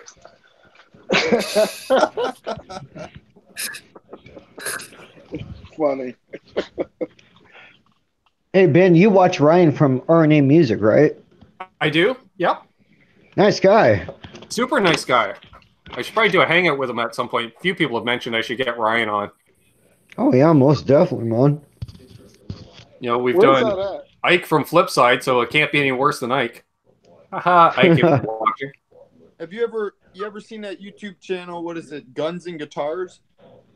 I have. Yeah. I haven't subscribed only because they have that word that I hate. Not to get political, but what, guns? Yeah, just. Well, then you better cover up your arms, Stale. What's that? I said you got to cover up your arms, then, pal. What, these pipe cleaners? We were joking around that. Actually, it's funny. We were joking at band practice because a couple of weeks ago I pissed off the bass player, so he threw his water bottle at me. I'm so skinny I hid behind a mic stand. And it's funny because he went from pissed off, and when he threw it, I turned sideways, it hits the mic stand, and he just bursts out laughing too. And he goes, "Jesus, man." He goes, "How skinny are you?" I said, "I'm 6 feet tall and 145 pounds." Jeez. I'm 6'2" and 170.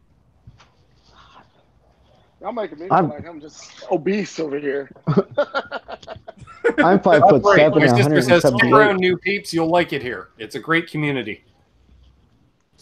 And see, now that a few of these names and locations, I like to do the shout-outs for locations because a lot of times, if I can retain it, which I think it was Mike Bradley, he got freaked out every time he comes on because I'd be like, well, there's Aaron in Chicago, there's Alex in NorCal. And he's like, "How do you know this?" And I was like, "Small channel, dude." I was gonna ask you. So, what did you do that led to the bass player throwing the bottle of water? Well, somebody has to step up when something's not right in a song and point it out. Like, "Hey, we're doing this wrong." And I'm always told, like, because we're still working with a new singer, and she's like, "I know when I screw up because Ben gives me the stink eye." It's like, no.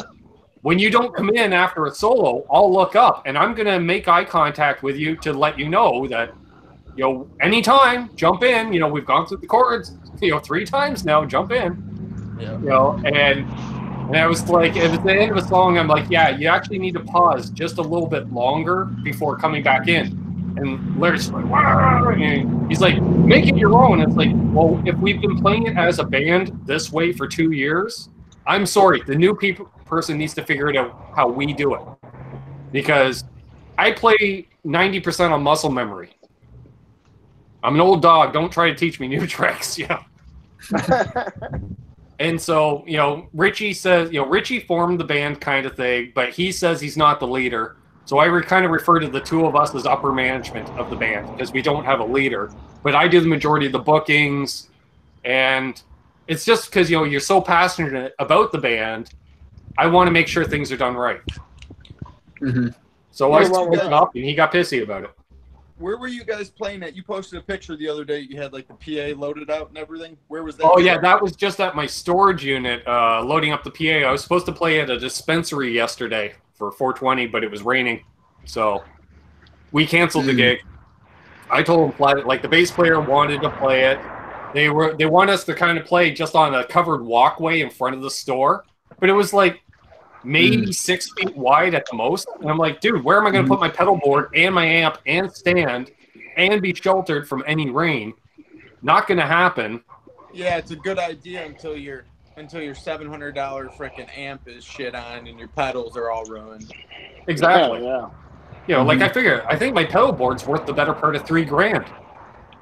Ooh. And nobody at the establishment's going to refund you on that. Exactly. So and that's the thing. I didn't unload a single piece of gear, and I had our roadie with us, and I said, "Finish your smoke. We're hitting the road." He goes, "Why?" I said, "I'm not playing." I said, "If one drop of rain hits one piece of gear," like I wasn't even going to do it as far as put my mic stand on any kind of a moist ground. I was like, "No, it's electrified, dude. It's not worth it." No. So yeah, I was home by 2 in the afternoon.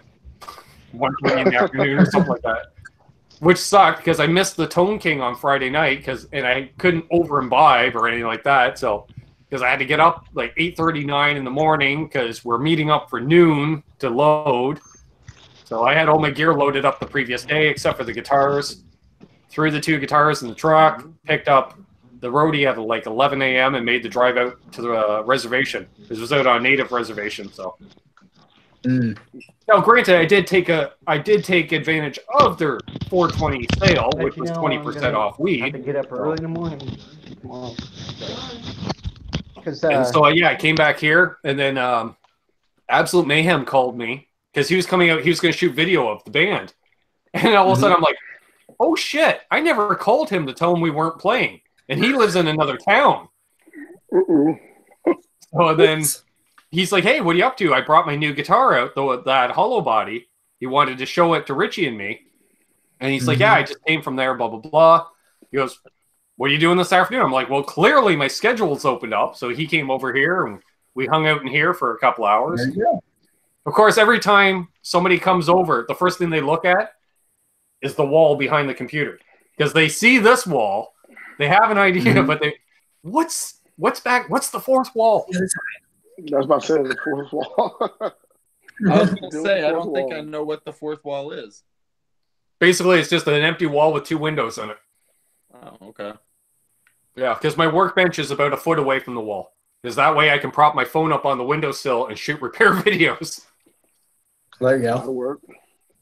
Yeah, high tech, folks. All pre-recorded videos right there. Same. All mine, too. Did everybody see the truss rod adjustment on that epi behind him? I thought you were going to snap the damn thing. You know, I wasn't going to post it at first. And then, you know, when that first click happened, you notice I paused. And I thought to myself, should I just quit this video and make a new Veda? I'm like, nope, we're going for it. It was awesome. You know what, though? That's real life, though. I mean, that shit happens, and you don't see that in videos. You know, a lot of repair videos, they make it look so goddamn easy. I have a tech at my store, okay? Yeah. I have a technician that'll go, hey, can you come over here and hold this body so I can, you know, yank this truss rod in this guy's guitar because it's totally froze up. That's real. Yeah. And the way I saw it is I paid $60 for that guitar. If I snap the neck off in a video, oh well. Yeah. You know. And ironically enough, every time I play that guitar on a live stream, everyone's like, that thing has the best tone. So what does that tell you? Is that because they had one that came out last year that looked like that, but it had these weird single coils in it. Right. Does that one have singles, or is that got humbuckers? No, it's just got a single humbucker. Okay. And it's licensed by Gibson to Baldwin, which is their student division, and then Baldwin outsourced it to Talent for the build, and I think they sold them at Walmart's for $100 with an amp. Oh wow. Yeah, but I saw it. The guy, they wanted $60 at the pawn shop. I told him I'd give him $60, no tax. It still has the plastic on the pick guard and the truss rod cover and stuff. So, like, why not? You know, I've never had a junior. If it's a wall hanger, I put a new nut on it, and I screwed up the nut. It's got super deep slots because I didn't take enough material off the bottom of the slot, which is on a live stream. Yeah, some of my repair vids on the early shows, like from a year ago, I'm like, I'm doing this. And then it's like, well, I totally fucked this up. Well, we'll make it work. Enter disclaimer here. Please do not do what I do. Those guitars are ones that in the future, if you choose to mod them out, you know, you can take a guitar that cost you nothing. You could throw in, you know, a couple of cool pickups. You can replace the neck, or you can, you know, handle the frets. And next thing you know, it's like, this is something totally unique to you that nobody else is going to be able to grab off the shelf. Well, and that, yeah, like the only thing I wanted to do to it is replace the pickup at this point. And so I'm thinking to myself, you know, what do I want to put it in the pickup? You know, most stuff is like a Seymour Duncan's like $150 Canadian, you know, 100 US. I'm like, do I really want to spend $100 on a pickup on a $60 guitar? And then all of a sudden, ding, why don't I text Travis at Reno Fin Guitars, who has a pickup winder? I'm like, hey, buddy, when's the next time you're coming to Ontario? He's like, oh, I'm coming in a couple of months. I'm like, wind me up a humbucker. What do you want? I'm like, I don't know, 8.5K output, you know, just a slight overwound. And he's like, okay, what kind of magnets? I said, surprise me. He's like, really? I'm like, yeah, you know, work your mojo, do what you want. You know, and it's a good test bed for the pickup, so. He did a real good job on your SIG. Yeah, thank you. Yes, he did. And funny enough, we were talking about that. Travis has not built a guitar in a month.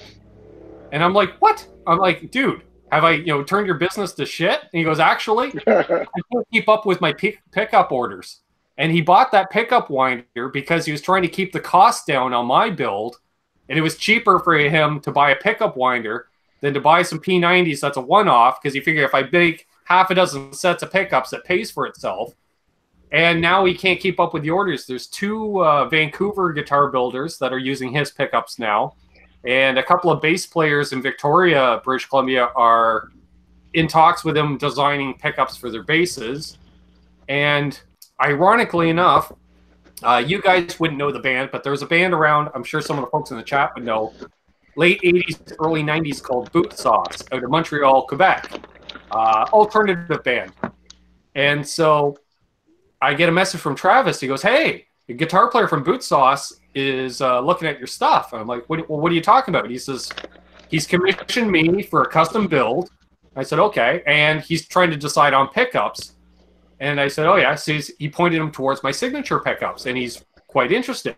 I said, well, what's he building? He says, well, like a Telly-style guitar. I said, why doesn't he just use my signature guitar? He goes, actually, that is a thought. The only thing, he didn't care for the red burst, or the black into red burst. I said, well, dude, change it up. He's a freaking guitar player from Boot Sauce. And they had a couple of hits in the early 90s.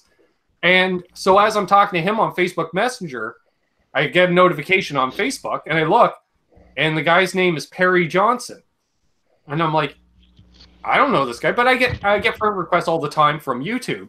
And the guy's out of Victoria, BC, and I look, and our mutual friends are nothing but 90s Canadian musicians, like members of the band Boot Sauce, Rusty, Pursuit of Happiness, and Travis from Reno Fin. And I'm like, so I messaged Travis. I'm like, by his chance, is the guy's name Perry? He goes, yeah, super cool guy. I'm like, yeah, he just added me on Facebook.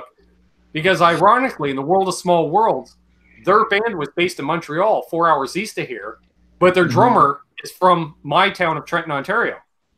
And I've known John since the 90s. And he saw me. He goes, oh, yeah, I know about Ben. He's my old drummer's friend. So. Small world.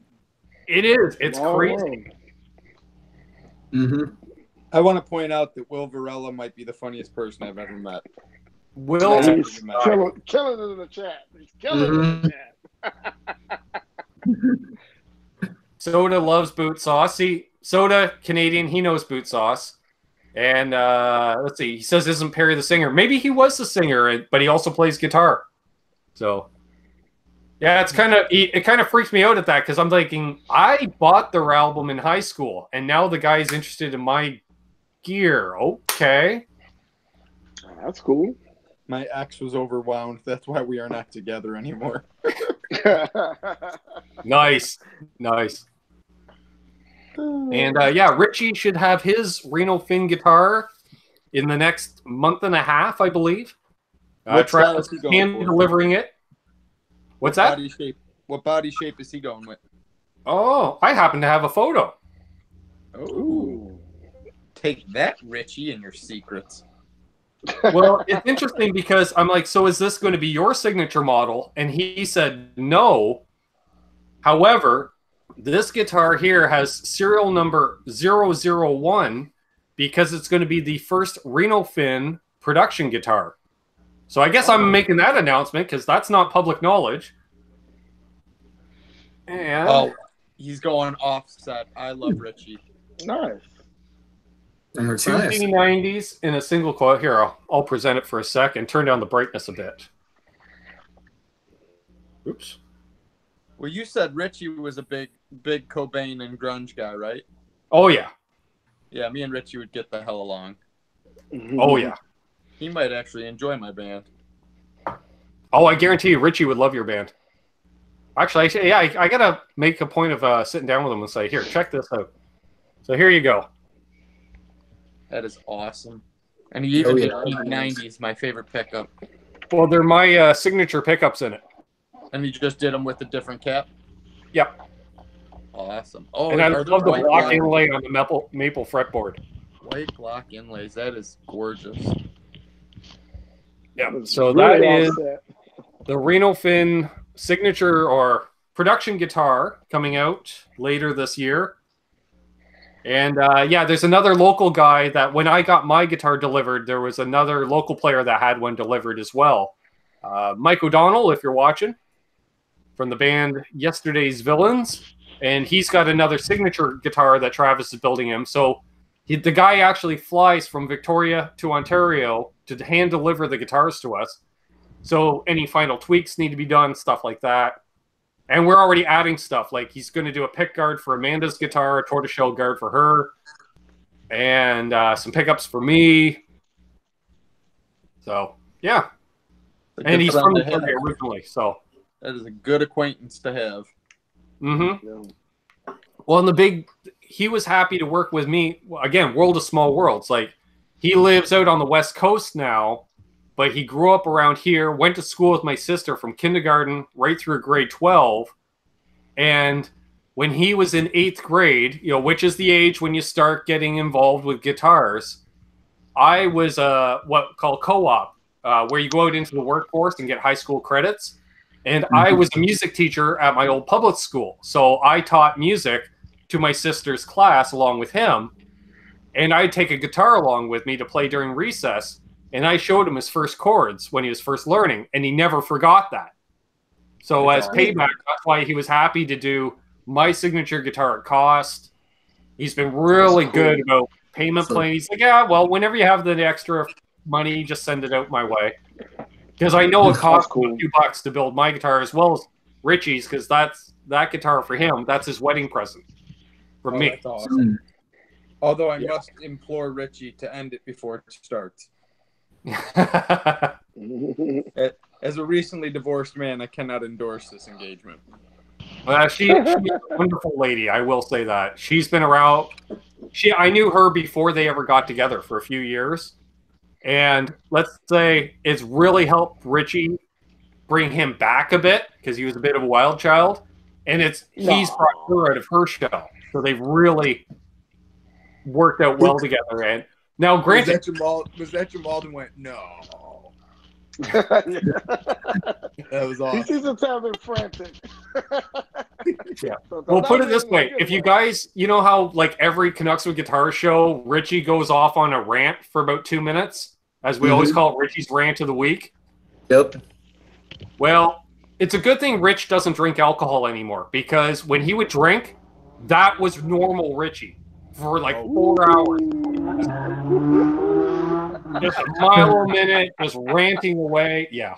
But has he ever walked through a screen door?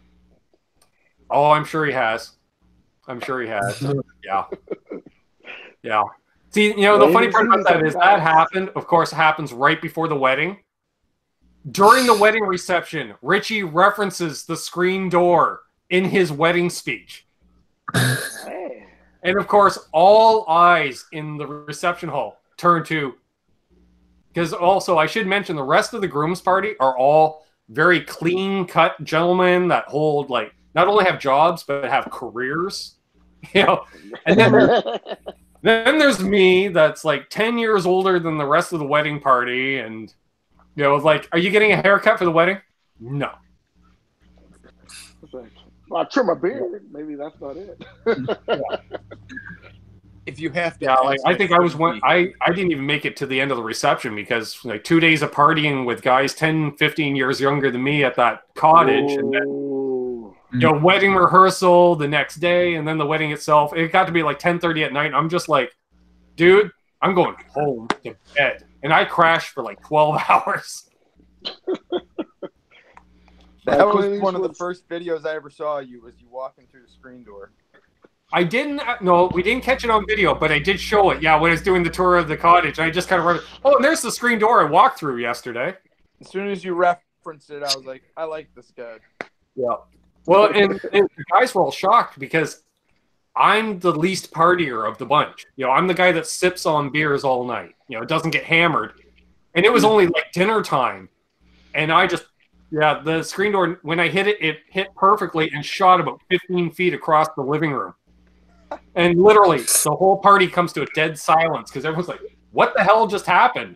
And I'm just like, oops. Oh, jeez.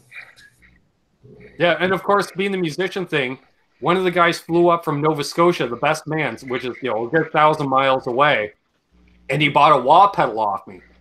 So I'm like, here's the Crybaby, take it home, try it out, whatever.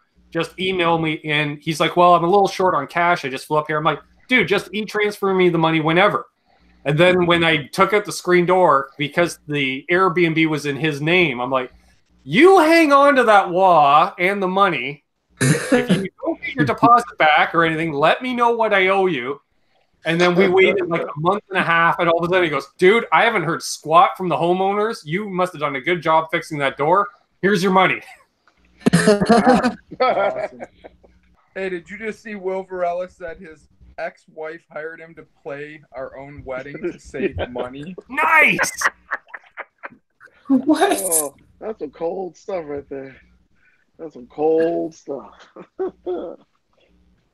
We were talking about doing playing at Richie's wedding, just like an open jam type thing. And then, of course, the bride's like, well, he's going to be busy talking to people. I'm like, look, he's going to talk to me for 3 minutes. He's going to talk to each of the band members for 3 minutes.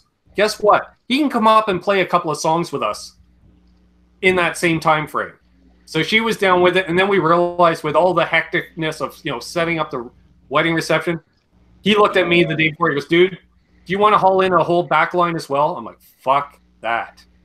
He's like, right, exactly. Screw the band. Let's just get married. Yeah, they got married. Our drummer was the DJ and MC for the night. Extra points to Todd Soda Pop for the wedding singer reference. Nice. Why are you wearing my Van Halen shirt? That's bad mojo. You'll break up the band. Best guitar player in the world, Pops. No lessons, self-taught.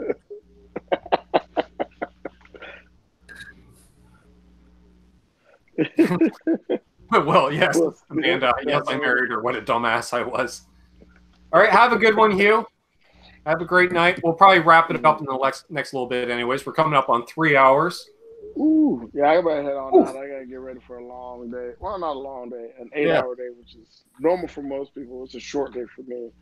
But just want to say peace to everybody in the chat. And hell yeah, you guys have been awesome to holler at, and hopefully I'll meet y'all up on another one of these soon.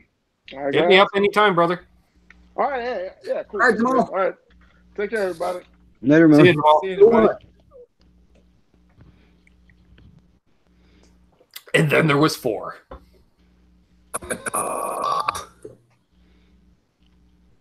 Ooh, Eric DJ'd for an ex-girlfriend's birthday, and I got to watch her with a new boyfriend. Yeah, that sucks, dude.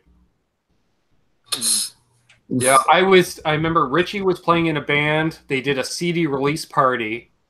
He asked me to mix their sound that night, so he knew it would be on point. Not that I'm bragging, but I've mixed Richie live for years, so I know how to mix Richie. Mm-hmm.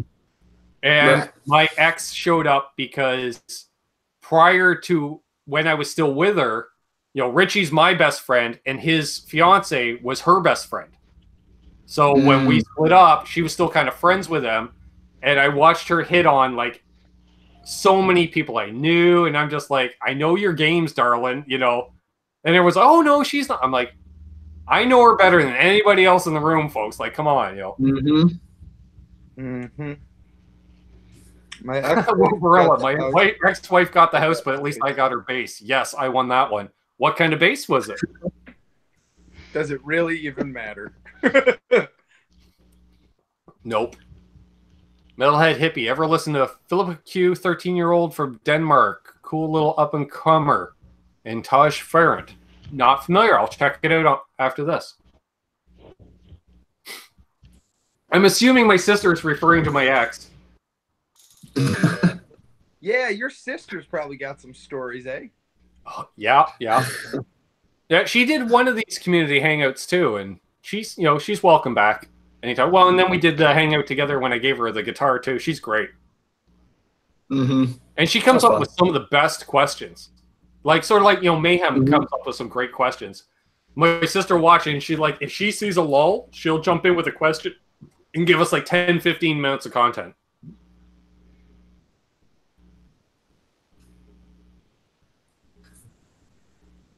Man, A Fender pre-CBS, I'm assuming. Awesome. One more brown soda. No, I'm thinking, though, I got to get rid of what I got in my body very soon. Ron Limber, let's go fishing. I don't fish. I don't like fish either.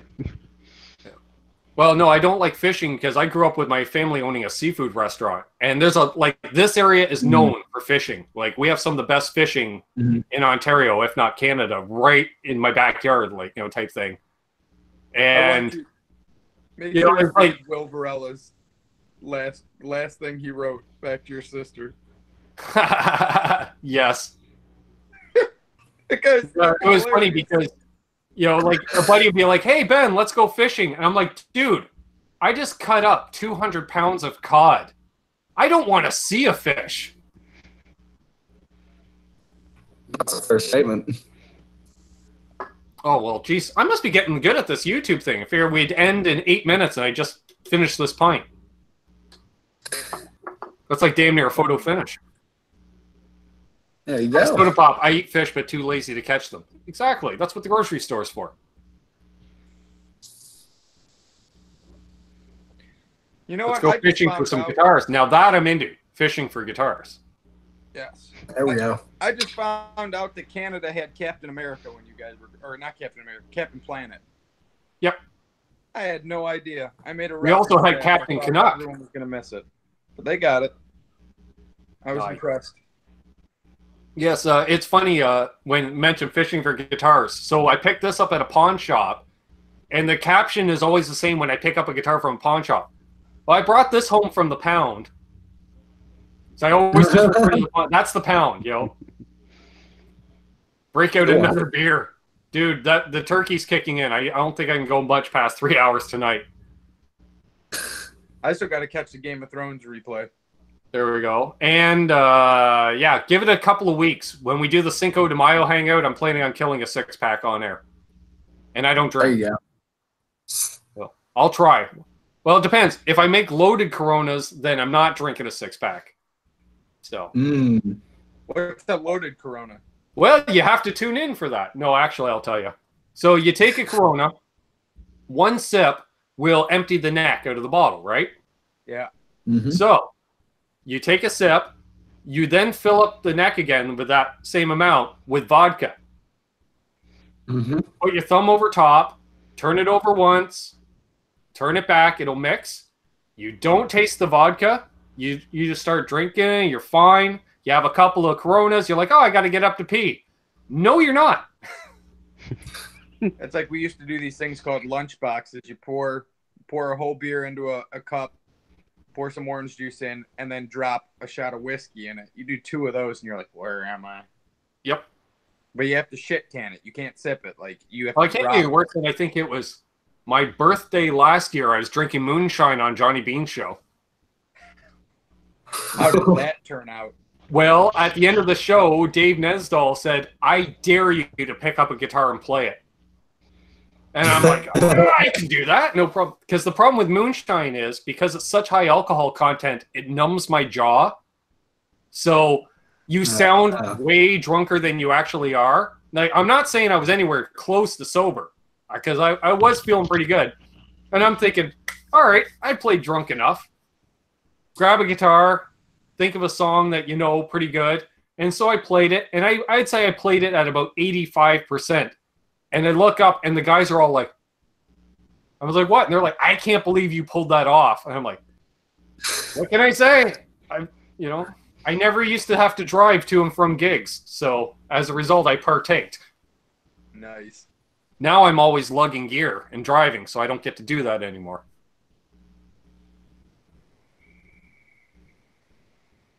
At least yeah, that was it. Not to do that. Then I went. I remember somebody dared me in the chat to go live the next day, because I used to go live during my lunch break from work, and so I did. And it was like, usually I'm like, hey, folks, how's it going? And I'm like, hey guys, Ben here, and they're like, woo, you are not looking well. I'm like, nope. Tried the same with Landshark and Patron. Yeah, well, that's the thing. Loaded Coronas, they usually, my buddy was taught to do it with tequila, but since he's a redneck, we did vodka. We tried it once with moonshine. Can I emphasize the once? Yeah. Man. I haven't done anything weird drinking wise. God, college was nothing but weird drinking wise. Never eat Taco Bell before a gig. True. Taco Bell's great after a gig. Mm-hmm. We used to take Brian Landreth moonshine. Brian knows. Brian drinks moonshine too. Like I pointed out to him, if you can't quite see it probably because I'm blurry as fuck, but here and here, holding up my shelf for my second row pedals is actually empty moonshine jars. Insane. We used to take 40s of malt liquor and then play, they called it Edward 40 hands. You had to race to see who could drink the 2 40s first without taking a piss. That was rough. Yeah.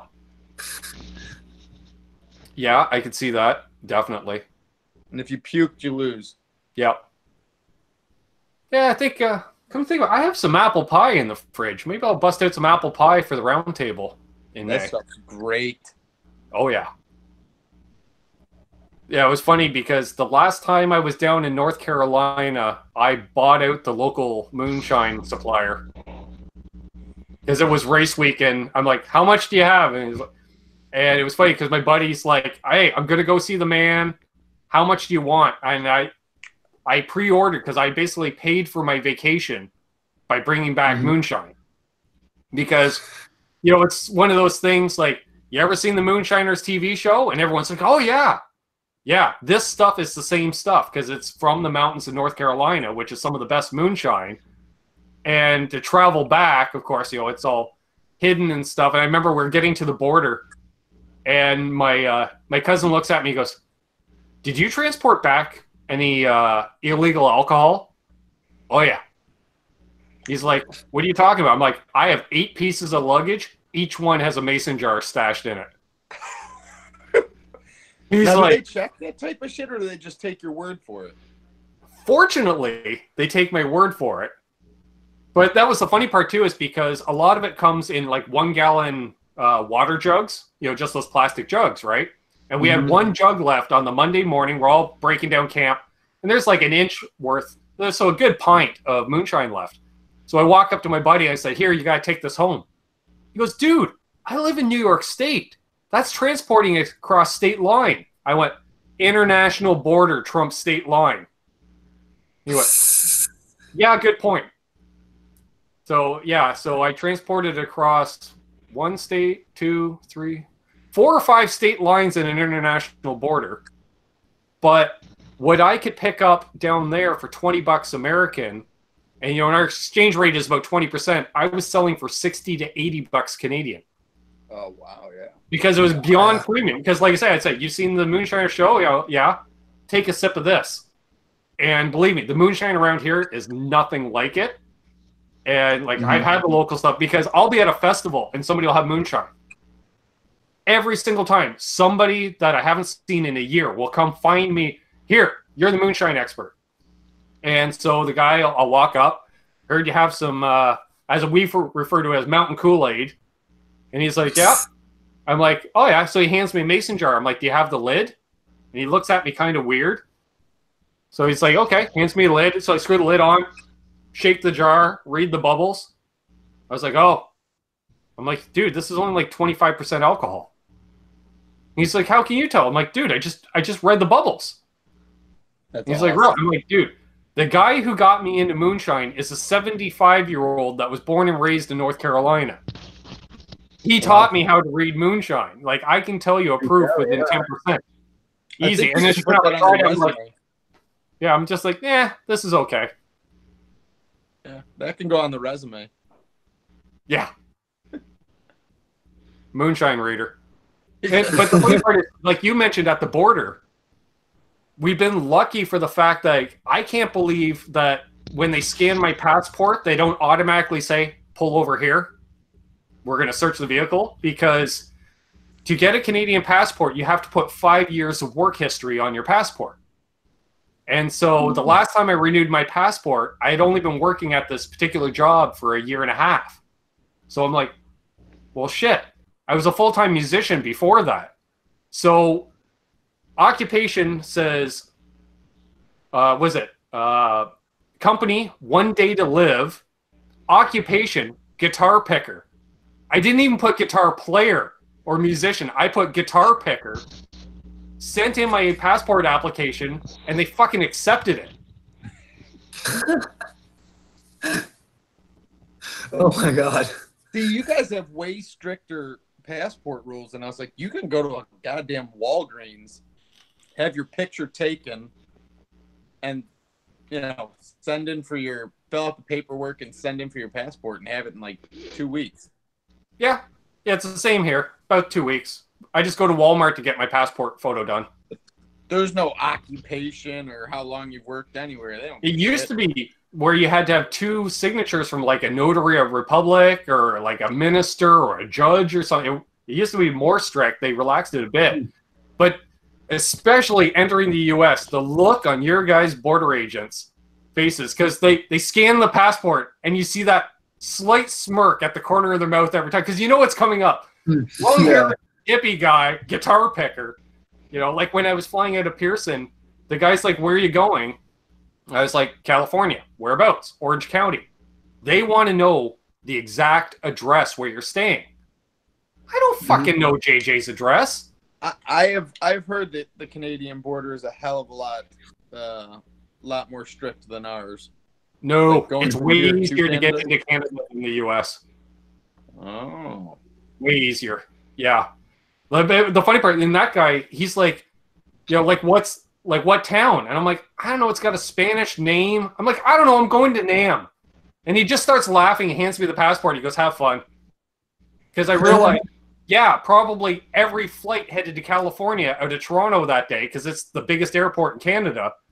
Probably, 25% of the passengers are headed to NAMM. Yep. And it's just like, normally it's all business people. We're getting nothing but long hairs and leather jackets today. Not to mention, my carry-on, I only had 1 piece of luggage, and it's a carry-on. I have 3 sets of pickups in my carry-on. Do you know what a set of pickups looks like going through an X-ray?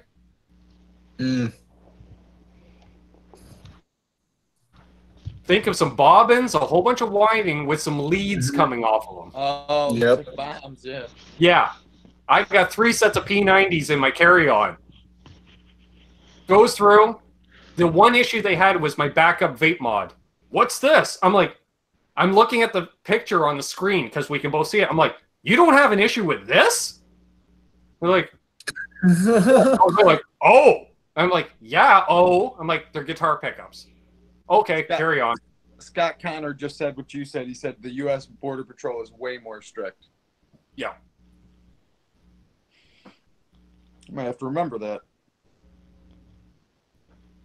Phil Mosley, long hairs and leather jackets must be a music convention going on in Cali. Yep. Sounds about right. Yeah, well, that's what the guy, he just laughed, handed me the passport, and he said, have fun. I'm like, I will. Well, I think we should probably wrap things up. So, do you have anything to add, Alex?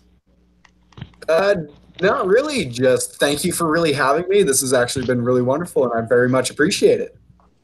More than welcome. Everyone should check out Alex Radford if you haven't already. Great channel.